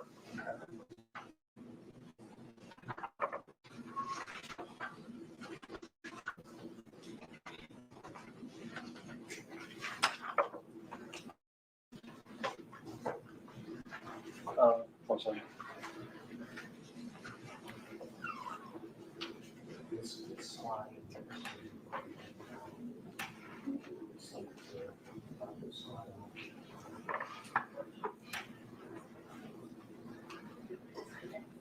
Yeah, might as well.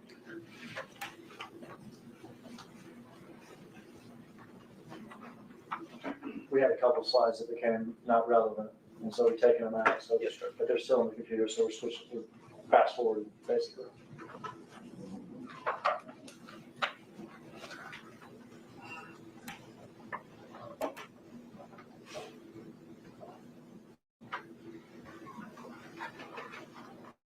Is that where you take back up?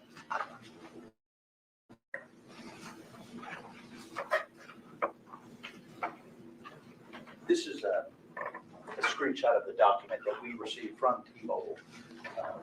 This is one of the first pages of the call detail records. And what we've got here is the name and address of the subscriber, this top red box. And it comes back to the period guide and the address of 2667 Pfizer. And then at the bottom, the activation and termination dates of this account. So when was this account created? And the activation date was on 9/22 of 2020. Through the investigation, you're familiar with that to be a relative of Justin Johnson? Yes, sir, that's correct.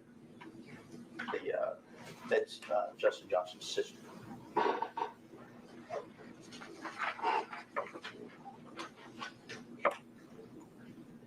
And this is the subscriber information for the second phone number. The name and address of the subscriber, Cornelius Smith, and the subscriber address of 1766 Wild Rose in Memphis, Tennessee. So Smith's phone is actually subscribed to him, or he's actually a listed Yes, sir. subscriber, Yes, sir. and Johnson's phone's his sister? Yes, sir. That's correct. And then the activation and termination dates, at the time that we received this, it was activated on 9/25 of 2021.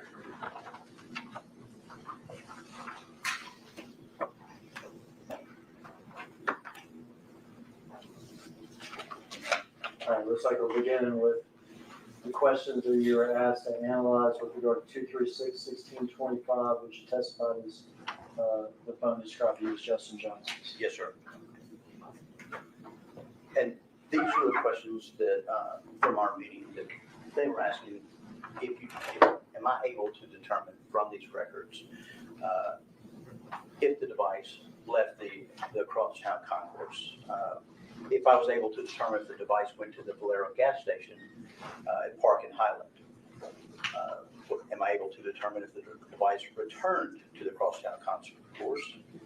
And then again, did the device leave crosstown again? And was I able to determine where the device was during the time of the murder? So it's 12:21 p.m. to 12:23 p.m. Then was I able to determine if the device went to the Gospel Gardens apartments? And did the device return to the crosstown concourse after that? Those are the questions that were asked me. That was the basis of what I was looking for during this analysis. So the call detail records come from T-Mobile in the UTC, Universal Time Coordinated. The records come universal so that no matter where you are in the world, you can adjust the time to your local time. And our software does that, and we can do that looking at the data, set a copy, and then I analyze the copy of these call detail records. And at this time, we were outside of daylight savings. So our time zone here in Memphis, Tennessee is UTC -6, spring forward, fall back. So I adjusted the call detail records to our local time zone. I did not leave them in UTC time.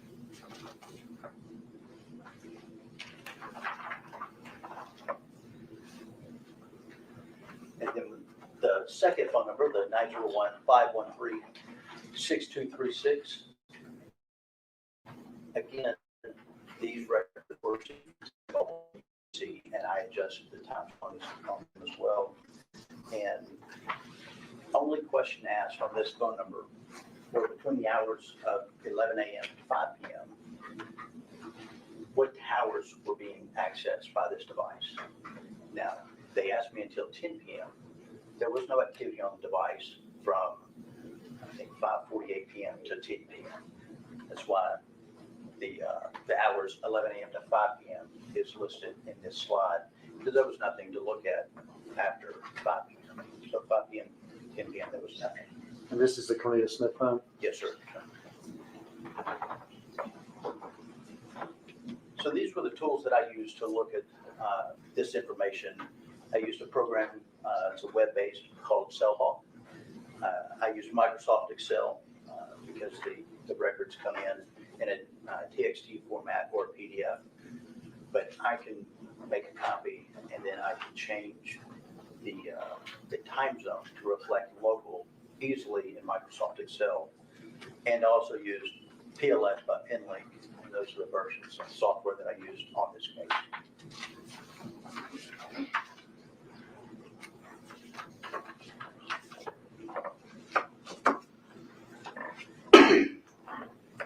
When these files are opened up in Excel, they are actually pretty wide. So we hide a couple of the rows when we're not trying to use that information because it's not relative to the investigation. We can hide out the device ID, the IMSI, the IMEI, and so what you've got across the top, and you can't see it, and that's why we use really big monitors, because these fonts are so small, and the rows across the top are pulled from the records. And what you got is the date and time, and then I changed it from UTC to Central Standard. The duration of the call, and the duration is how long that call lasted. The direction of the call, was it leaving the mobile device or incoming or outgoing? Then the azimuth of the cell tower that was used. The azimuth is the dead center of that antenna of that 120 degrees. Then that azimuth, you're going to have 60 degrees to the left of it, 60 degrees to the right. So that's the dead center of that antenna. But as we've seen, that antenna can be more than 120. But the cell company knows the azimuth of that antenna. They're reporting that to us. Then the location of the cell tower used, they provide it in two different ways to us. They give us the latitude and longitude of the exact tower, and that is perfect. Because a lot of times you see a tower out in the middle of a field. That field has a physical address on a road, but that's not where the tower is. So they give us the lat and long latitude and longitude of that tower, so we can walk right to it using GPS if we had to repair it. They also give us the physical address of the tower, which would be the address of the road that it's numbered off of. And they're usually they're not going to be in the same spot. The physical address is where you would go, and you would see the tower somewhere on that property. I have a couple questions, and maybe stuff to get to, but I don't want to forget them, so I'm just going to go ahead and ask them. You mentioned duration of the call. Yes, sir. So if I see a call between one person and another person on these call detail records, and let's say it's 8 seconds or 10 seconds or 12 seconds or whatever the time is, does that mean those people talk for 8 seconds or 10 seconds or 12 seconds? It means you hit the send button and then hit the end button. That's the duration of that call. Whether there was communication between two people or a voicemail being left, or you called and you listened to somebody's voicemail, I don't really feel like leaving a message in. That's the duration of that call. So the duration. Kamala supports taxpayer funded.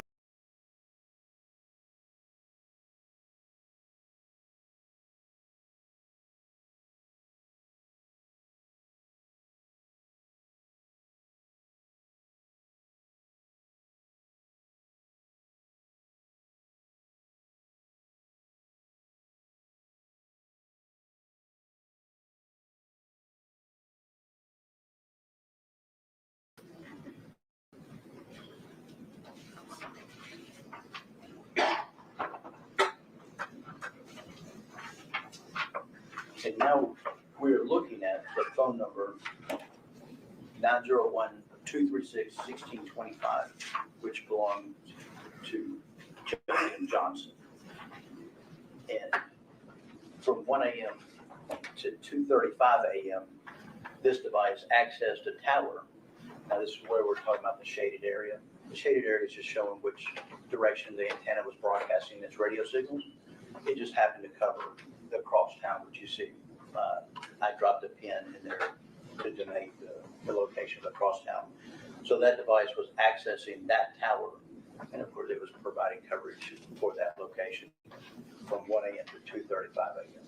And so let me ask a couple of things here. First of all, it's almost impossible to see from where it's sitting. But this red dot here is the crosstown concourse. Yes, sir. Okay. And does that mean it's one phone call that lasts an hour and 35 minutes? No, sir. The transactions that were reported, the events, the calls are on the next slide. Oh, And we can only map the data if it's there. So if there's a transaction that doesn't have a latitude and a longitude, we can't map it. So what we're looking at is what I could map. And there were. Y'all hear it? Y'all hear me? All outgoing incoming calls between 1 a.m. and 2:35 a.m. And all of those access that tower during that time frame. I got you. So here's a list of calls, incoming and outgoing, and the ones that we have information on all hit that tower that covers Crosstown. Yes, sir.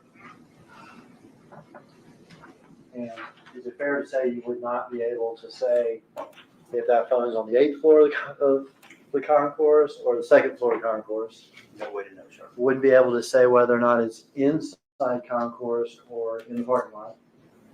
No way to know. Wouldn't be able to say if it's in the parking lot of concourse or the street to the north or the south, the east. No, sir. No way. Okay. But in the area of the Crosstown concourse. Yes, sir. Between 1 a.m. and 2:35 a.m. Yes, sir.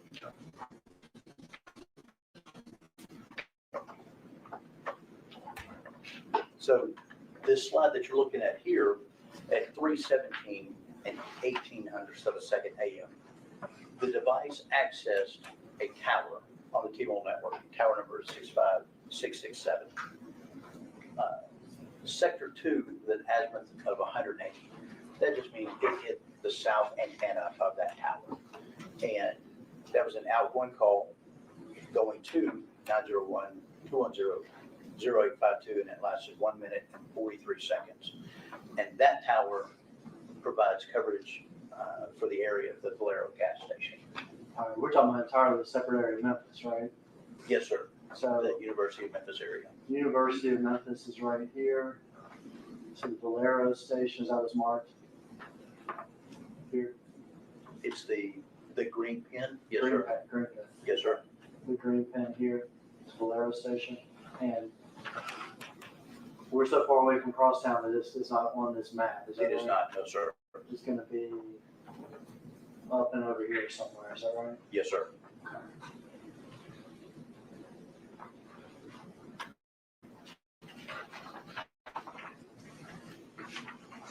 And that highlighted road right there on the record, that was that outgoing call to 210-0852. The last minute, 40 seconds. At 3:17. Yes, sir. And at that time, the device is in an area with the tower that includes the lower gas station from the highway. Yes, sir.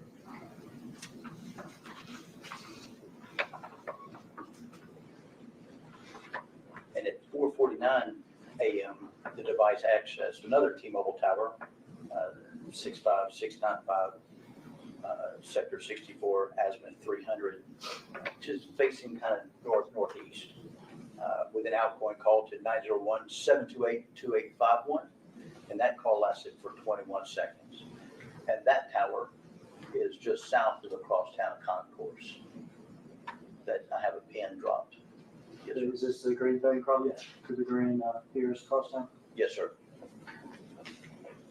Is this a same tower or different tower as before when it comes to the area across? That is a different tower. Does that mean necessarily that the phone's not in the same place as it was before? It just, that tower provides coverage for the crosstown sectors of the tower before, sir. Okay, so the coverage for Crosstown is going to be more than one tower. Yes, sir. Okay, well, both of these, the tower we saw before and the tower we just saw, could provide coverage to Crosstown. It could, yes, sir. Okay. And this was the transaction that I mapped the outgoing call to 728-2851 that lasted 21 seconds.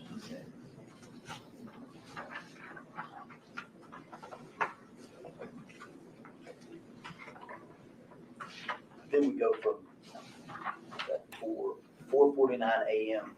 The next information that I could map was not until 9:56 a.m. later that morning. And there was an outgoing call to 901-728-2851 that lasted for 94 seconds. And that call access tower 11903 with sector 3 azimuth 260 facing west, kind of southwest, angled down. And that tower provides coverage for the crosstown concourse that I have a pin dropped. It's inside the shaded area as well. That's at 9:56 a.m. Yes, sir.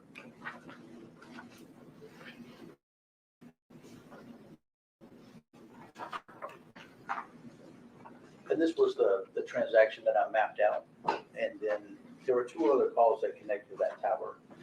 Two outgoing calls, 404-662-8744 that lasted 69 seconds.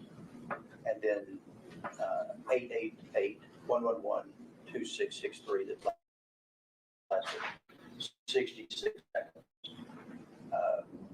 And according to the service codes from the provider, service code 04251, that initial call was placed on hold. And those other calls were answered, and then they had a conference call. So you had a three-way call going on. Okay, so there was a three-way call from the device.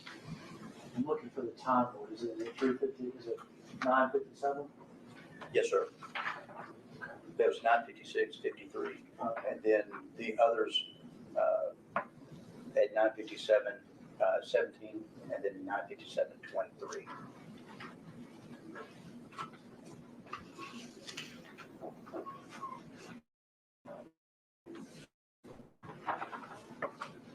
Then there was an outgoing voice call made to 901-201-9581 at 11:30 and 13 seconds.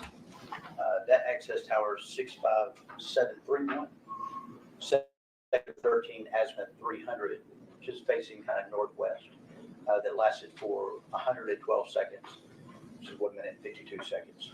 And that tower is south of the crosstown concourse, and it appears that device has left the air of the crosstown. This tower is south of.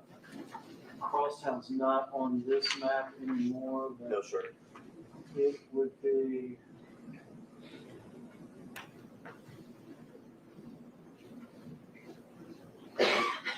North of, Yes, sir. north of this map, is that right? That's right. So this would not be a tower that provided coverage crosstown. Correct. And this is at 11:30. 11:30, 13 seconds. So by 11:30, the device has left the crosstown area. Yes, sir. It's accessing towers that are south of the crosstown. Then this is a screenshot of the raw data of the tower that I just mapped with the outgoing call to 201-9581 that lasted for 112 seconds.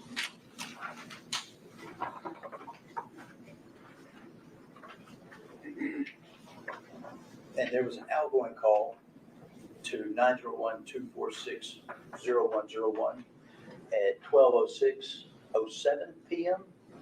that accessed tower 158660 sector 3 azimuth 290, and that antenna is facing west southwest, and that lasted for 3 seconds. And then an incoming call from 901-315-9866 at 12:09 that accessed tower 165641 sector 132 azimuth 145 facing southeast. There was no duration on that call.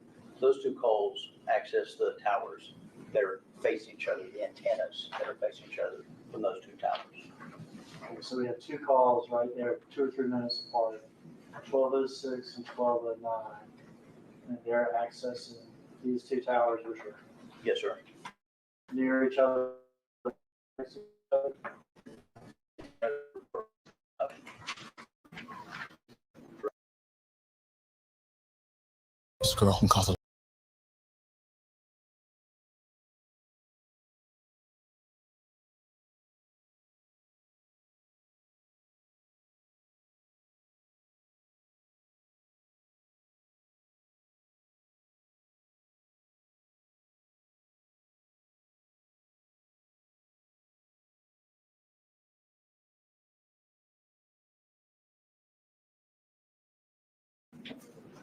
Because that's the writing on the left is the end of the homicide scene marker.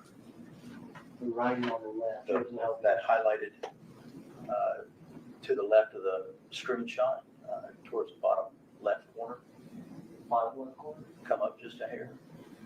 Come up. Oh, here. Yes, sir. Okay. So this is the homicide scene. That's the pin that I put on the map, notating the homicide scene. Okay. And you got it cut off because I guess it's right here. Yes, sir. So we're west of, east of the homicide scene. we're slightly east of the homicide scene. Yes, sir. Crosstown's way north. Yes, sir. Downtown's way west. Way west. Yes, sir.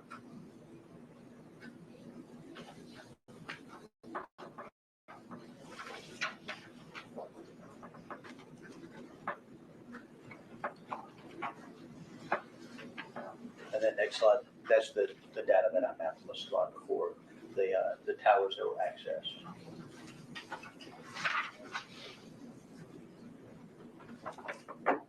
Then at 12:17. 12:17, we're getting close to homicide time. Is that correct? Yes, sir. Somewhere between 12:21 and 12:23 or 4. Yes, sir.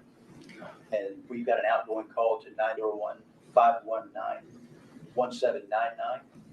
And that device access tower 164286, sector 131 with an azimuth of 90, which is facing directly east. And that call lasted for 6 seconds. That tower is in the airways of Lamar, the area of airways of Lamar, just north of the homicide scene.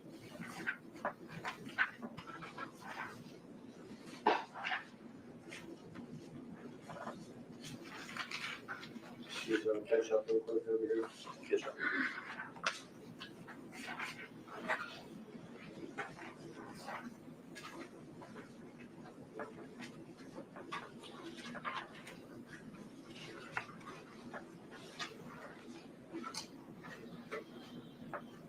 Okay, 12:17. If we could reverse one slide. 12:17. Towers here, is that towers here? Yes, sir. And that's not the agenda. What is we have a pin on this map? There's no pin on this map. The homicide scene is off screen, towards the bottom. Airways.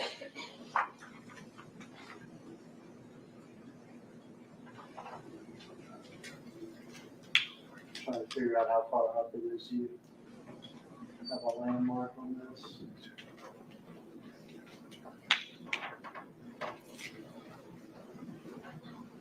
We'll see it better on the next map. Yes, sir. Okay. But the homicide scene is over here somewhere. It's just south, so towards the bottom of that map. Okay. Here. Because you've got airways that's running north and south, and we need to get closer to the interstate to see the homicide scene. Okay. And we are about 6 minutes or somewhere between 4 minutes and 7 minutes from homicide. Yes, sir.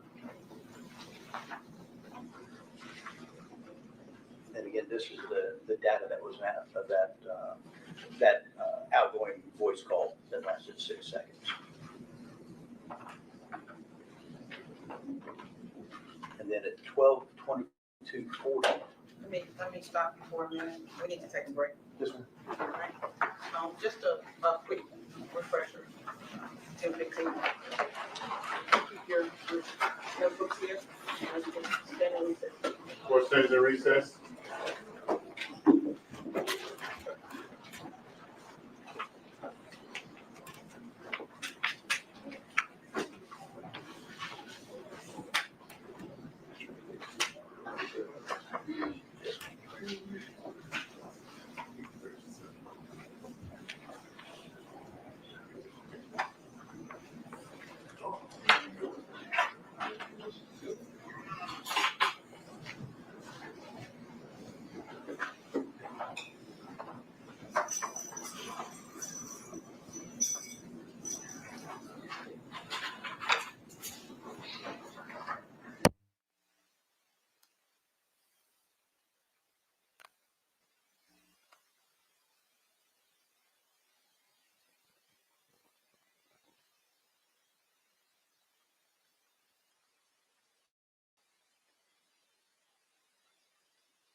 Yeah, man, there it is. I guess, man, it's crazy. I just like how this is playing out. Now, they got the police officer that work in a certain division talking like he's some type of expert at this. He taking training. He got 1,500 hours worth of training on this situation of learning how to track a device. Nigga, I got more hours than he do. Hell, I stay on my phone and be tracking and looking for stuff. We can go on anybody right now. You can open your phone up, go to Google Map, hit the 3 bars on the left. It's going to say timeline, and go in your timeline, and it's going to show wherever you at today. It's going to show that particular day. It's going to show you everywhere you went. For tower, nigga, just go and Google. You get the phone, go and Google, go in his account, and see where he went. Like, come on, man. Come on, man. I'm just telling y'all some real stuff. Don't let them pull the wolves over your eyes, man. I done been in this situation before. I know. I'm sitting here. They didn't have the technology. I'm just telling y'all what I learned from technology. Anybody can open their phone up right now. Your phone track off RFIDs, right? RFID in there. You pass anything, it's picking it up. It's not coming off the cell towers all the time. The cell towers is to pull your IP address off. Because going through. Your Wi-Fi going through wherever they got a router located, your IP address. So you see how they say me too to try to make a timeline. Every light that nigga stop on Google Maps would have got it. Every location to. Why they on some cell phone towers? If I was trying to convict the nigga, I've been open Google, nigga. Let's see that. Unlock that phone. Let's look at this Google. That Google account snitching. You can't even lie. Now you could go in there and alter it. Guess what? Then they got to subpoena Google and get all that information. I'll make them nigga, I subpoena Google, nigga. I ain't trying to give you nothing. I don't know my password. I ain't got. Yeah, I fucked my thumbprint up. I can't open my phone. Yeah, yeah. You gonna have to subpoena some shit. Yeah, nigga. I'm just saying. They ain't today, cause they ain't got me fooled. I'm trying to show y'all, man. Don't get fooled by this shit. It's all wicked, man. It's wicked work, man. And if you don't understand other times, yes. Saw the case, right? If you ain't you can't solve the case, nigga. You ain't goddamn junior GI. Where your junior GI badge at? I'm not trying to solve the case. I'm just finding out they doing some scandalous stuff in the case. I ain't trying, man. I don't care if shit, it ain't me on trial. I don't give a damn, nigga. All I say to him is fight, young nigga. Don't let them take you down. Shit, fight for it. That nigga got pad over there, his legal pad. That nigga over there scratching nose. That nigga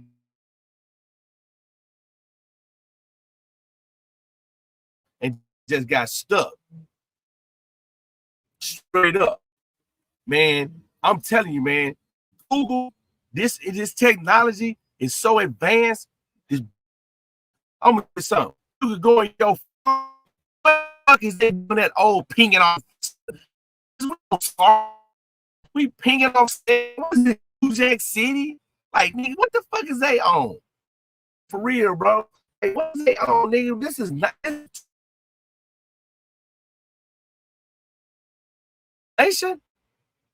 Timeline will give it up. I'm gonna tell you something else that'll give it up. Something else to give it up. Go on any app. Go on Facebook.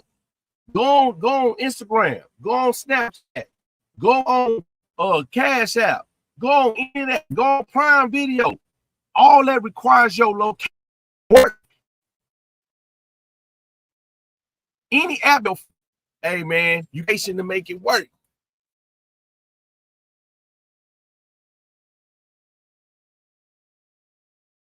Can y'all hear me good now?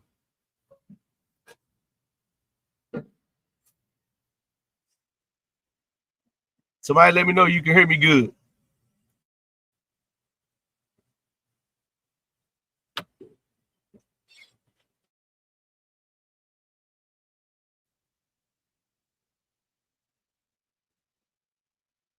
I'm just saying, man. It's crazy.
Can y'all hear me?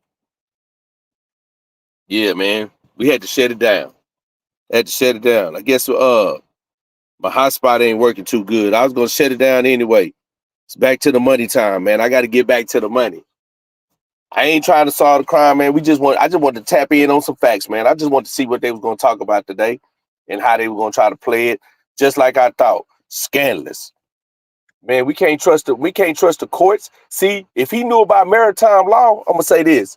If he knew about maritime law, he could have went in court and he could have said, "Hey man, Justin Johnson, I am not Justin Johnson. That is a straw man. That is not me. That is a representative of who I am, and I digress, and I choose not to be standing in front of the courts." You know what I'm saying? And saying that this is me when in actual fact it's not a real person. I do not, you know what I'm saying?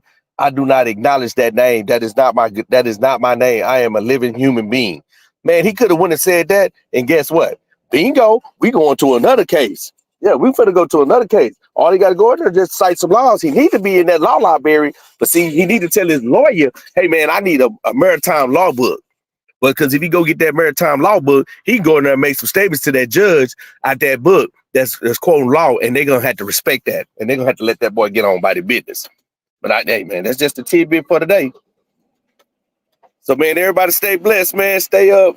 That was the part of the trial. We'll catch it tomorrow, I guess. You know, I gotta go get at the money, man. I can't be broke out here. This don't pay my bills. So man, I appreciate everybody tapping in, man. Peace.